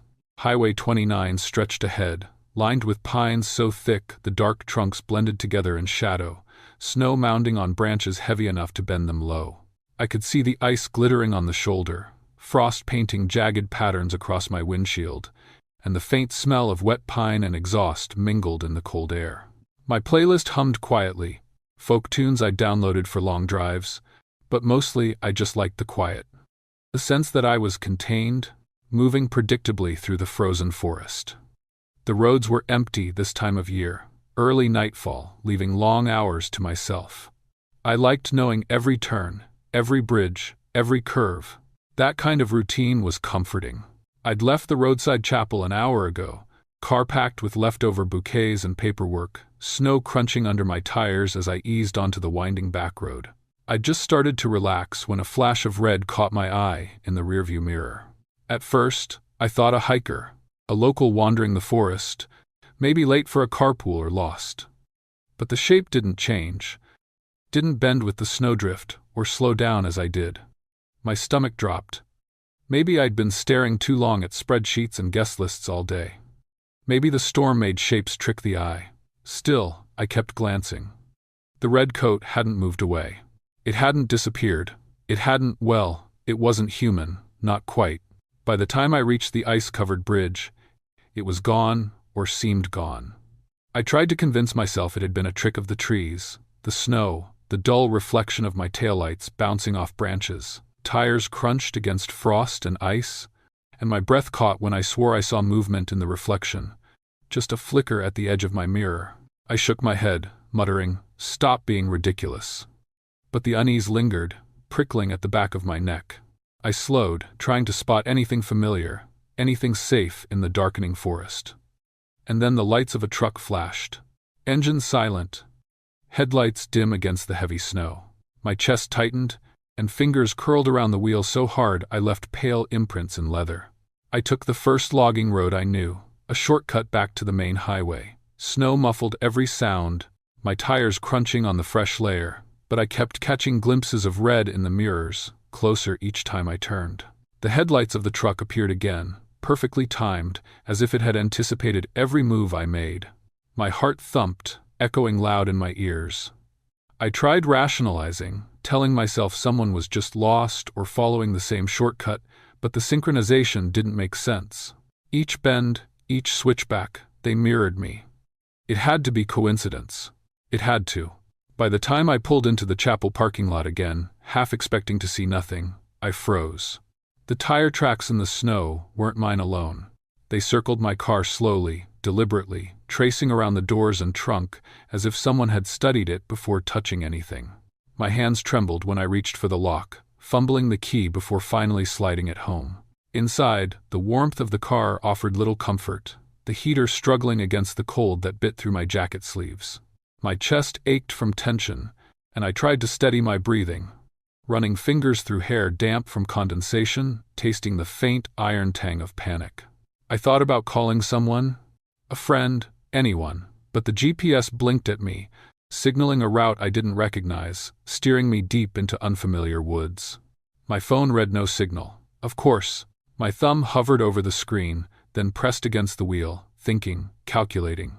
I could go back to the main highway, retrace every turn, hope it was coincidence, but something told me that wasn't going to work. My routine had been learned, every curve, every shortcut memorized by whoever or whatever had been following me. The forest seemed to press closer, the pines bending inward, shadows pooling around the road, snow crunching under invisible feet. A few hours later, night fully settled, headlights appeared far ahead, dim and hesitant. I gripped the wheel tighter. Every instinct screamed to turn around, to abandon the car, but where would I go? The logging road offered no escape, the chapel parking lot too exposed. I drove slowly, trying to make every movement predictable to myself, trying to ignore the sense that the red coat was no longer just behind me, but beside me, moving in impossible silence. Branches scraped the roof in whispers, snow pounded the windshield in staccato bursts, and my breath fogged the glass in small clouds that vanished into the heater's hum. I considered leaving the car, running for the next visible building. I remembered a friend's house, not far from the main highway, a few miles away if I followed the old pine-lined road. By the time I made the turn, the red coat had disappeared again. I told myself it was a gift. Maybe whoever or whatever was following me had paused. Maybe I'd imagined it. Maybe. But when I glanced in the mirror, I caught the reflection of red, a flash in the distance that didn't belong to a tree or shadow. My stomach dropped. A mistake. Had to be. The drive to my friend's house was tense, every crunch of tires against snow a countdown. Frost formed along the edges of my windshield, the heater failing to keep every corner warm. I tried to talk to myself, counting turns, whispering reminders of the route, trying to keep my mind rational. By the time I reached the driveway, the warmth of the lights spilling over the snow felt like the first relief I'd had all night. I slid the door open, boots crunching against icy gravel, and locked the car behind me. My friend's porch light cast long shadows across the snow, but I didn't care. I was home. Safe. 5 minutes passed. I breathed, trying to let my pulse slow, running gloved fingers along the railing. That's when I saw the headlights in the driveway. Empty vehicle. No engine, no figure, just light cutting through the dark, painting snow in unnatural angles. My heart thumped violently, each beat echoing in ears, stomach twisting. I backed inside, slamming the door, locking every latch, pressing my forehead against the glass. The red coat was there. Motionless. Watching. I didn't know how long it had been waiting, didn't know how long it had studied me, didn't know why. The snow muffled everything else, yet the presence felt alive, deliberate. My hands shook, frost-biting fingertips, breath visible in thick clouds as I crouched low, trying to make myself small, inconspicuous. I couldn't call anyone, phone still dead. No service in these backwoods, especially in the storm. I tried to remind myself it was just a coat, a trick of the light, maybe some late wanderer lost. But the perfect stillness, the impossibility of movement, made me doubt myself. Every instinct screamed that I hadn't been alone for hours, that the roads had been watched, my patterns mapped. By the next morning, the snow had piled higher. The forest outside the window silent, except for the occasional creak of bending pines. I hadn't slept, hadn't stopped watching, each shadow a potential threat, each flash of red in my peripheral vision a confirmation. I ran my hands over the window glass, cold and damp, thinking about the chapel, the logging road, the ice-covered bridge. Every place I'd passed had become a potential trap. Every turn I thought I knew had been anticipated, mirrored, manipulated. The world outside my friend's house felt too quiet, too empty. The red coat wasn't human, or at least it hadn't moved like one. A few hours later, the sun rose weakly behind a gray sky, painting the snow silver, but nothing changed. The headlights from the previous night were gone, but a shadow lingered. Every instinct told me to stay inside, locked, guarded. I knew I had escaped only temporarily, that the stalker or the thing in red was patient, methodical. Every habit I had, every routine, had been learned, catalogued. I couldn't drive anywhere, couldn't step outside, couldn't trust even my reflection. The red coat existed to remind me that control had never been mine. By late afternoon, I forced myself to eat, forcing the taste of coffee and bread past the metallic tang of panic. I tried to rationalize, to plan, to predict the movements of someone or something, watching, waiting. But every moment the memory of frozen trees, crunching snow, frost on the windshield, and the red flash replayed, a loop I couldn't break. I realized then that the forest, the storm, and the empty roads were no longer neutral. They were accomplices, amplifying the terror, shaping the movements of whoever had studied me. Night returned, early and relentless. Darkness pressed against every window, every door, the snow thick enough to hide footprints, the wind low but insistent. I pressed my hands against the glass again, watching, waiting, knowing the red coat hadn't left, not really. Motionless.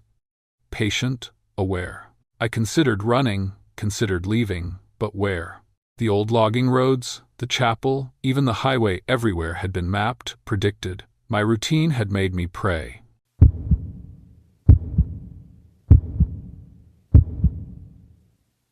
I had been a trucker for nearly a decade by the time the February run through northern New York happened. I was 30, meticulous, cautious, every mile logged in my journal, every delivery schedule memorized, every safety check exacting. I preferred the solitude of the road. It gave me control I lacked elsewhere in life, where the divorce had left small, jagged holes in my routine, where my apartment felt too silent, and every unwashed dish was a reminder of my failure to maintain order. The snow that February was relentless, slashing at the windshield with icy needles, turning the road into a silver ribbon of danger. I stopped at the first rest area to scrape ice, the cold biting at my fingers, the heater's warmth a distant comfort. That was when I noticed the faint scratches forming across the glass, letters not there when I parked, spelling something that made my stomach tighten, turn back. The words weren't deep, just etched into frost, almost imperceptible at first, but unmistakable once I focused. My breath caught. I tried to rationalize. Careless snow, a passing truck's debris, maybe even my own tired imagination. But the deliberate alignment, the spacing of the letters, screamed intent. Shaking, I stepped back, scanning the empty lot. A single snow-covered bench, a lamppost swaying in the wind, and a few trees bending under the weight of frozen branches. Nothing else moved. No prankster, no rival trucker, just me in the cold. I touched the frost lightly with my gloved hand, leaving a fingerprint that almost seemed to melt into the scratches. I drove off, brushing the encounter aside as an anomaly, though the gnawing unease lodged in my chest. By the next stop, the same words were etched again, identical in size and spacing. I even tried photographing them with my phone, but the photo showed only a blur, the letters indistinct and smeared, corrupted as though the act of recording had erased their clarity. I laughed nervously at myself, the sound swallowed by the wind outside the cab.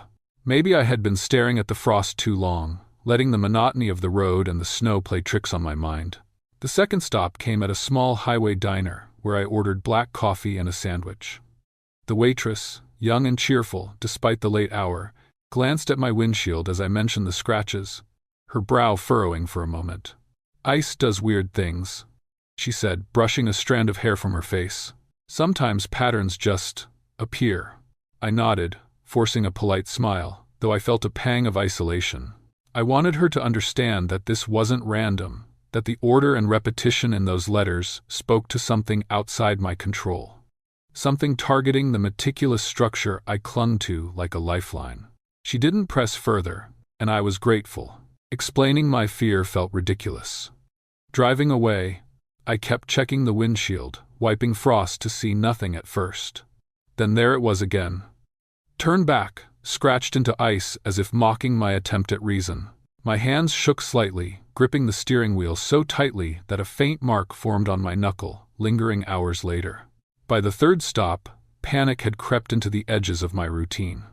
I pulled into a truck stop, parked in the shadow of a lamppost, and noticed the letters had multiplied. Turned back, sprawled across the windshield in jagged repetition, almost like frost had learned to imitate intention. My journals, always with me, lay open in the passenger seat. I scribbled observations, but each note felt inadequate, unable to capture the creeping dread. When I showed the handwritten page to another driver, an older man refueling beside me, he chuckled and shook his head. "Kid, it's frost, that's all. Happens to me all the time. Don't let it spook you." His words were dismissive, casual, but they widened the isolation inside me. The physical mark on my knuckle remained as proof, a stubborn testament that my anxiety had been triggered by more than imagination.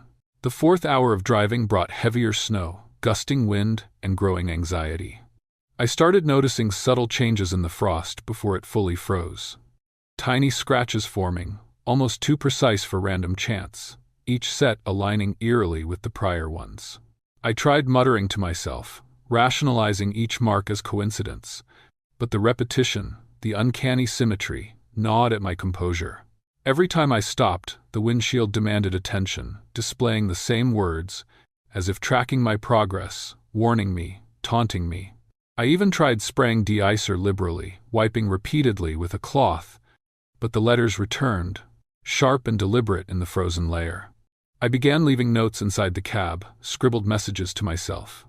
"It's frost. It's not real." Yet when I checked, some of the notes had smudges or were inexplicably unreadable. Curling at the edges in the heat, the writing blurred into something I could no longer fully decipher. The hours stretched. Every stop, every pump, every brief rest became a test of control.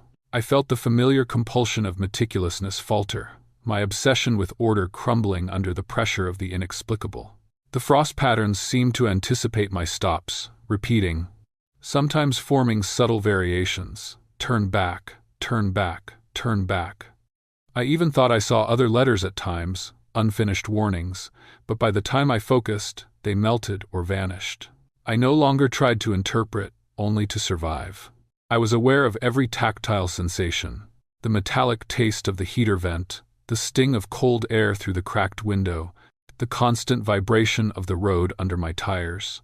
Each sense sharpened in my paranoia, each small anomaly magnified. The fifth stop was at a sleepy gas station in a near-empty town. Snow muffled all sound, and the night felt impossibly silent. I wiped the windshield before pulling inside, but as I started to fuel up, I glanced back. The letters had returned, bold and intentional. Turn back. Panic lodged in my chest like a stone. I looked around the empty lot, scanning for anyone, anything. A man behind the counter watched me with mild curiosity, a cigarette dangling from his lip, but when I asked if anyone had been tampering with my truck, he shook his head. "Nah, son, just ice." The dismissal fueled my isolation further. I wanted to scream, to demand acknowledgement, but the icy wind bit at my face, and I realized my voice would be carried off into the storm, unheard. I left the station as the snow thickened, windshield wipers moving furiously, my eyes scanning constantly. Every stretch of highway seemed endless, every reflection in the frost doubling the terror. The words became almost hypnotic, turn back, repeating with a rhythm that matched my pulse. At one point, I pulled over to rest, hoping to escape, only to see the letters scratched across the side mirror, the hood, even the rear window. My meticulous mind recoiled in horror. It wasn't random. It was tracking me, insisting, mocking, My knuckle throbbed, now accompanied by a faint, lingering chill, a physical reminder that my body had been involved in this strange, invasive ritual. Finally, I reached a small town just before sunrise. Exhausted, terrified, I parked behind a diner, trying to convince myself that proximity to civilization would end the ordeal. I fell asleep in the cab, the heater humming softly, only to wake the next morning to find the words reappearing across the windshield. Frost now thicker, bolder, impossible to ignore. Turn back. I ran my hands over the glass, wiped desperately, but the letters remained, frozen in place like a stubborn testament to the night's events. Even inside the cab, every reflective surface echoed the warning, the repetition, the obsession with control and order, completely undermined by forces I could not understand. The experience stayed with me long after the drive. I returned to the same routes, cautious, deliberate, wary of ice, but also wary of repetition, of patterns, of any anomaly that might hint at a return of that frozen message. Friends and colleagues laughed at the idea, called it fatigue, paranoia, or coincidence. But I knew the truth. The mark on my knuckle lingered as a minor bruise, and my journal entries, though intact, felt corrupted in memory. Each word, a reminder that control had been an illusion. I learned to approach frost, reflections, and symmetry with suspicion. I never stopped being meticulous, but the obsession came tinged with fear. The universe had reminded me, in its own inexplicable way, that even perfect order could be challenged by forces beyond understanding. If you're driving through northern roads in winter, if you wake to frost on your windshield that feels sharper than cold, pay attention. Look closely before wiping, before dismissing. Scratches that seem random, words that appear in ice, do not ignore them. They may not harm you physically, but they will follow you into your mind, into your routines, into your obsessions. And when you reach a town, a diner, a safe place, check again the next morning. That is when you'll see them, if they've chosen to linger, repeating, reminding you that control is never absolute.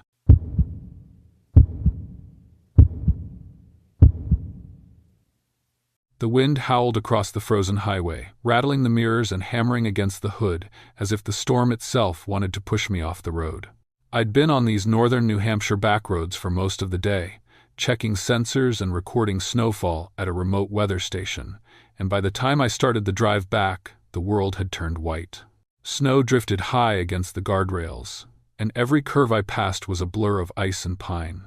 My gloves were stiff with cold, fingers pricked through despite 2 layers, and the heater hummed faintly, barely cutting through the raw chill. I liked this drive, usually, despite the isolation. The quiet, the crunch of tires over fresh snow, the predictable rhythm of each turn, methodical, measurable, safe. Nothing unexpected ever happened here. That night, at least, I thought I'd been prepared for anything. I hadn't been on the road 10 minutes when I noticed the headlights, a dark SUV clinging to the road behind me. At first, I thought it was a plow, or maybe someone who had lost the main highway in the whiteout. But the road I was on was familiar.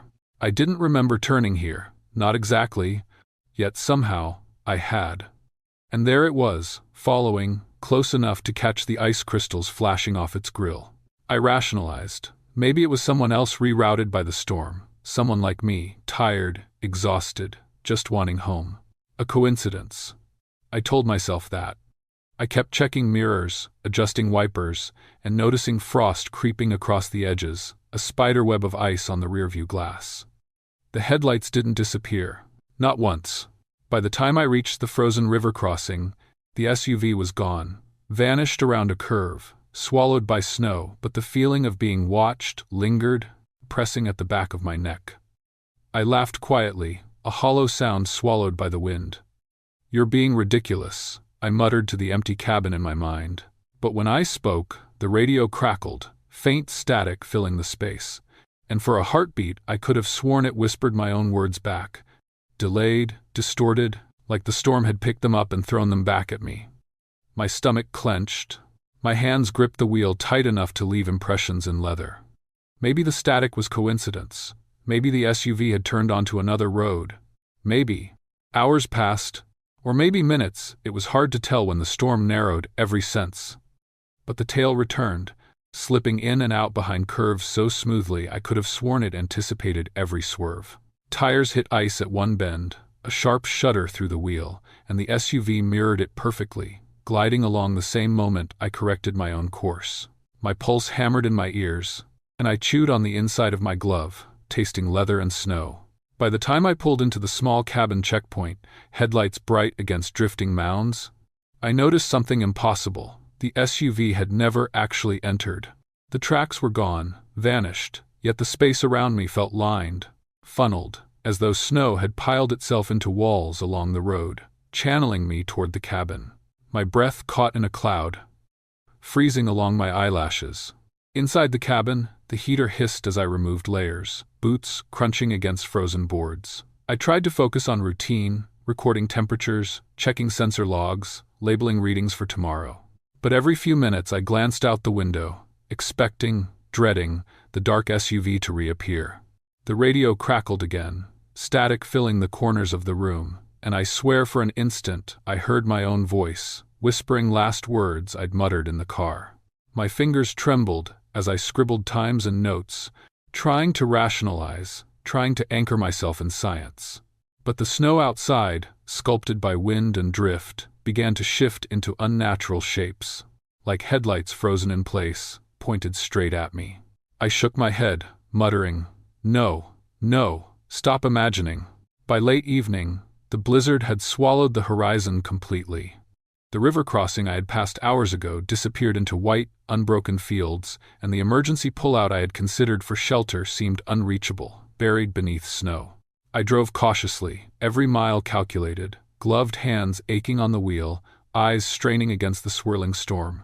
Yet the SUV reappeared, close enough to make my pulse stutter, but when I blinked, it vanished again. Compasses spun, GPS refused signal, and the road twisted in ways I couldn't recognize, as if the storm itself had rearranged reality. The crunch of tires against ice became a heartbeat in the silence, a rhythm I could not escape. I told myself over and over, there's a human following me, simple cause and effect, nothing more. But the pattern defied logic. A few hours later, at the frozen river crossing, I stopped, boots sinking into packed snow, radio static hissing around me. Tire tracks led to the edge of the ice, disappearing entirely, though the SUV never appeared. I walked carefully along the riverbank, wind biting cheeks and ears, searching for some explanation. Nothing. Snowdrifts bent in unnatural angles, pressed against one another, forming lines, walls, channels I hadn't noticed before. My eyes stung, fingers numb, and every instinct screamed the same warning. I wasn't alone. Not in any normal sense. I couldn't see the driver, couldn't hear movement, yet the space itself seemed aware, anticipating, waiting. I rubbed my temples, muttering, "I'm seeing things. I'm imagining things. It's cold. I'm tired." By midnight, I reached the emergency pullout, barely visible through whiteout conditions. I parked, shivering, coat pulled tight, hands clenching the wheel so tightly it hurt. Footsteps in the snow outside were mine, or so I told myself, but the patterns formed shapes I could not ignore. Straight, deliberate, pointing, guiding, as if the storm itself were communicating. My breath caught in my throat, stomach twisting with disbelief and dread. I wanted to leave, wanted to abandon the car and run for the nearest town, but the pullout led to nothing. The roads, the river, the checkpoint, even the highway, I thought I knew all had shifted into something else entirely. And the tail? It didn't move. Not in the sense I expected. It merely existed, a presence mirrored in drift and shadow, mimicking, copying, observing. I made it to the cabin in the end, keys shaking in numb fingers as I locked the door, layered against the chill seeping through walls. The heater hummed in protest, curling warmth around my toes. I stepped to the window, boots squeaking against frost, and froze. Snowdrifts outside had reshaped themselves, pointing in rigid lines toward the cabin, mimicking headlights that were not there. My chest tightened, every breath turning to ice in my lungs. The SUV tracks, the shifting road, the echo of my own voice on the radio, all of it converged here. The storm had become methodical, deliberate, anticipating, waiting. I could trace its shape, feel its direction, but I couldn't escape. Not yet. By the next morning, sunlight barely pierced the gray sky, painting snow, silver, and hollow, but nothing had changed. I ate mechanically, tasted only the cold tang of metal from the utensils, felt the persistent bite of frost through clothing. Every glance out the window reminded me. The pattern persisted. Snowdrifts aligned themselves, mimicking headlights, guiding attention, enforcing the presence. The cabin, my sanctuary, had become a marker, a node in something vast, ungraspable. I checked locks, reinforced doors, but the alignment outside made me doubt their effectiveness. The tail had never needed wheels or engine. It was here, waiting in snow and silence, and I could not reason it away. By evening, darkness fell early, shrouding everything in deep gray and white. Wind shrieked against the cabin walls, ice scraping the roof, snow piling against windows. I stood at the threshold, hand pressed against cold wood, listening to the storm and crunching patterns outside. Everything was aligned, deliberate, channeling focus toward me. And yet, when I closed my eyes, I felt something else, a weight, patient and persistent, pressing through the snow, unseen but palpable. I realized then that the SUV, the drifting roads, the spinning compasses, the echo of my voice on the radio, all of it had been leading here, to this cabin, to the shape the storm had created, and I wasn't sure the trail would end.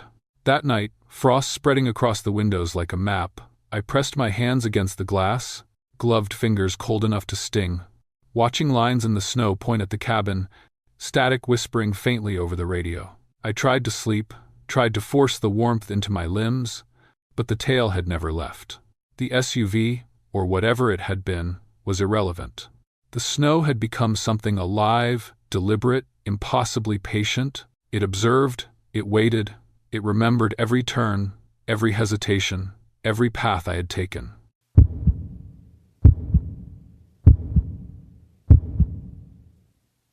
I had been on the road all day, alone in my rental car, making my way through the winding lanes of the Shenandoah Valley. January fog lay heavy across the hills, clinging to the trees and muffling every sound, turning the landscape into a gray blur that pressed against my windows. I was 26, a musician just off a tour that had shredded every sense of routine I once had, and exhaustion was a constant weight on my shoulders. The road had become a liminal space between performance and obligation, between miles driven and miles lost from home, and the fog seemed to intensify the ache in my chest. The guilt I carried for missing birthdays and hospital visits and family dinners.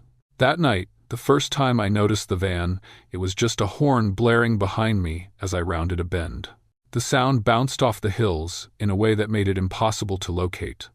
Then a white van appeared in my rearview mirror, headlights dull in the mist. I slowed, thinking it would pass, but it stayed, keeping pace unnaturally, until it vanished without a trace, leaving me staring into gray emptiness. The fog thickened with each mile, muffling tires, wind, and even my own voice, as I muttered at myself to calm down. I tried to rationalize it. The van must have turned off somewhere, the angle of the hill or a hidden driveway hiding it from view, but a creeping unease took root. I remembered the times I had skipped family obligations, the quiet nights my mother spent worrying about me, my brother missing my presence at his wedding, my girlfriend texting, "Are you alive?" at odd hours. That regret settled in my chest and made the fog feel heavier, pressing on my ribs, making me doubt the rational explanations. Then I heard it again. Faint at first, a horn honking from somewhere behind me, muffled but urgent. I glanced in the mirror, and there it was, impossibly close, headlights dimmed, yet the van had just passed a curve that should have taken it off my path.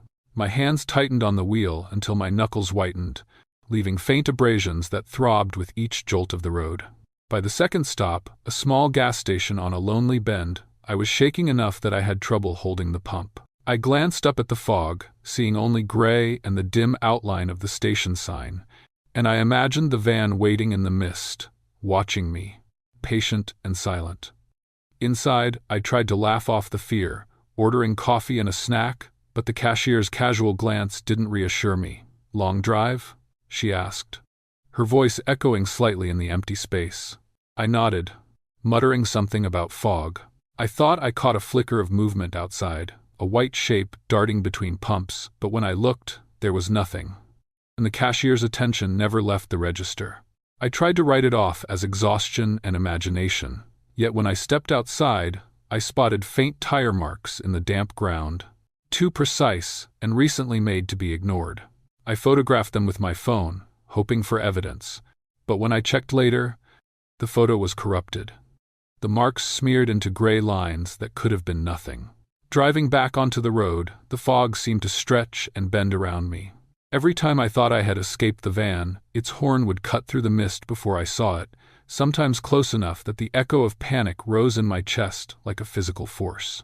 I caught glimpses through rearview and side mirrors, a shadow, the outline of a van, but the angles were impossible, the road behind me clear for miles. I tried calling my manager, hoping to sound rational, but my voice trembled and he laughed it off. "Fog plays tricks, man. You're just tired." That dismissal drove a wedge of isolation deeper into me. I had no one who would acknowledge what I was seeing, no one to validate the fear twisting through my limbs. The mark on my knuckle ached faintly from my grip, proof that my body had reacted to something real, tangible, even if no one else believed it. Hours passed in that gray corridor of fog. I stopped at rest areas, parking lots, abandoned lots, and each time, the van would appear, or I would hear its horn long before it could have arrived. Sometimes I glimpsed the driver, a figure in shadow, faceless, featureless, yet somehow carrying the familiarity of someone who knew too much about me. Memories of missed birthdays, arguments over neglected calls home, the guilt I carried for touring while friends and family suffered, they all seemed to pulse in rhythm with the van's presence. Each honk was like a judgment, a reminder that I had prioritized the road and the stage over people who mattered. My fatigue gave way to hyper-awareness. The metallic taste of the air inside the car, the cold biting at the tips of my fingers, the fog that muffled everything yet amplified the van's horn into a hammering insistence. At one point, I pulled over on a narrow section of the road, heart racing, and leaned against the hood, trying to calm myself. That's when I noticed the reflection in the side mirror. The van parked behind me where it shouldn't have been, headlights off, nothing but gray. I blinked, and it vanished. My phone buzzed a text from a friend asking if I had arrived safely, but I stared at the screen, unable to reply. The white van etched into my mind. My hand shook, and when I rubbed my wrist, I saw faint red scratches, small, almost like fingernail marks, though I had no idea how they had gotten there. The physical mark was subtle, but undeniable. An anchor to the reality of my fear. The encounters continued. I tried to outrun the van, accelerating down curves and hills, my tires skidding slightly on the wet asphalt, but it always reappeared, sometimes behind, sometimes to the side, and sometimes in my peripheral vision when the road was clear. I stopped counting hours or miles. Time became a smear in the fog, the world compressed into the shape of headlights and honking, my anxiety coiling tighter with every impossible appearance.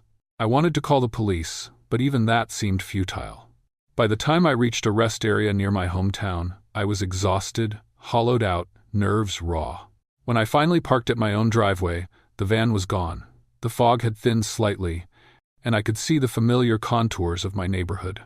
I tried to convince myself it was over, that the road had finally released me. But even then, a shadow flickered across my periphery as I closed the car door, the metallic taste in my mouth lingering, the small scratches on my wrist pulsing faintly with a memory of fear. I went inside, sat on the edge of my bed, and tried to shake the sensation that the van had followed me home.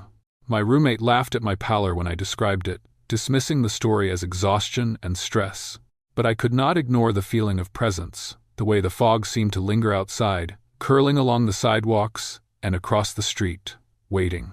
Sleep came in fragments, punctuated by dreams of headlights and honking, of gray swirling fog and impossible turns. In the morning, the world looked normal, mundane. But driving again later that day, I caught a shimmer in the mist along the valley road, the faint outline of a white van lurking in the fog, waiting patiently, silently, for a chance to reappear.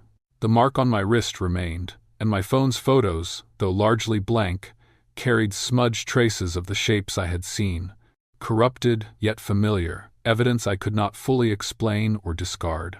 I've tried to rationalize it all, replayed the drives in my mind, questioned my own memory and exhaustion. But the pattern persists in subtle ways. Fog, when it comes, carries with it that oppressive, muffled weight and the faint, impossible echo of a horn. I avoid the roads in heavy mist whenever I can, and if I must drive, I check mirrors obsessively, tracking shadows that may not exist. Friends and family laugh when I tell them, call it superstition or paranoia. But I know the truth. Something waits in the fog for those who carry guilt, regret, and exhaustion. Watching silently, appearing and disappearing in ways that defy reason. I can still feel the chill in my knuckles when I grip the steering wheel, the pulse of fear that comes with the memory of the van, and the metallic taste in my mouth that I cannot wash away. If you're ever driving through the Shenandoah Valley or any fog-shrouded road late at night, pay attention to the horn that seems to come from nowhere, and the headlights that vanish in impossible places. If the fog muffles everything yet carries sound in a way that makes your heart pound, do not dismiss it. Watch your mirrors, check the peripheries of your vision, and trust that instinct telling you someone or something is keeping pace. You may survive the drive, but it will linger, lingering in corners of your neighborhood, along familiar streets, in the edges of fog, reminding you that even home cannot fully banish what followed. Hey everyone, thanks for listening. If you stuck around until the end, don't forget to hit that like button, subscribe, and click the notification bell so you never miss a new episode. As always, I'm looking for more story ideas, so drop a comment below with any themes or experiences you'd like to hear next. Stay safe out there, and until next time, keep your eyes open.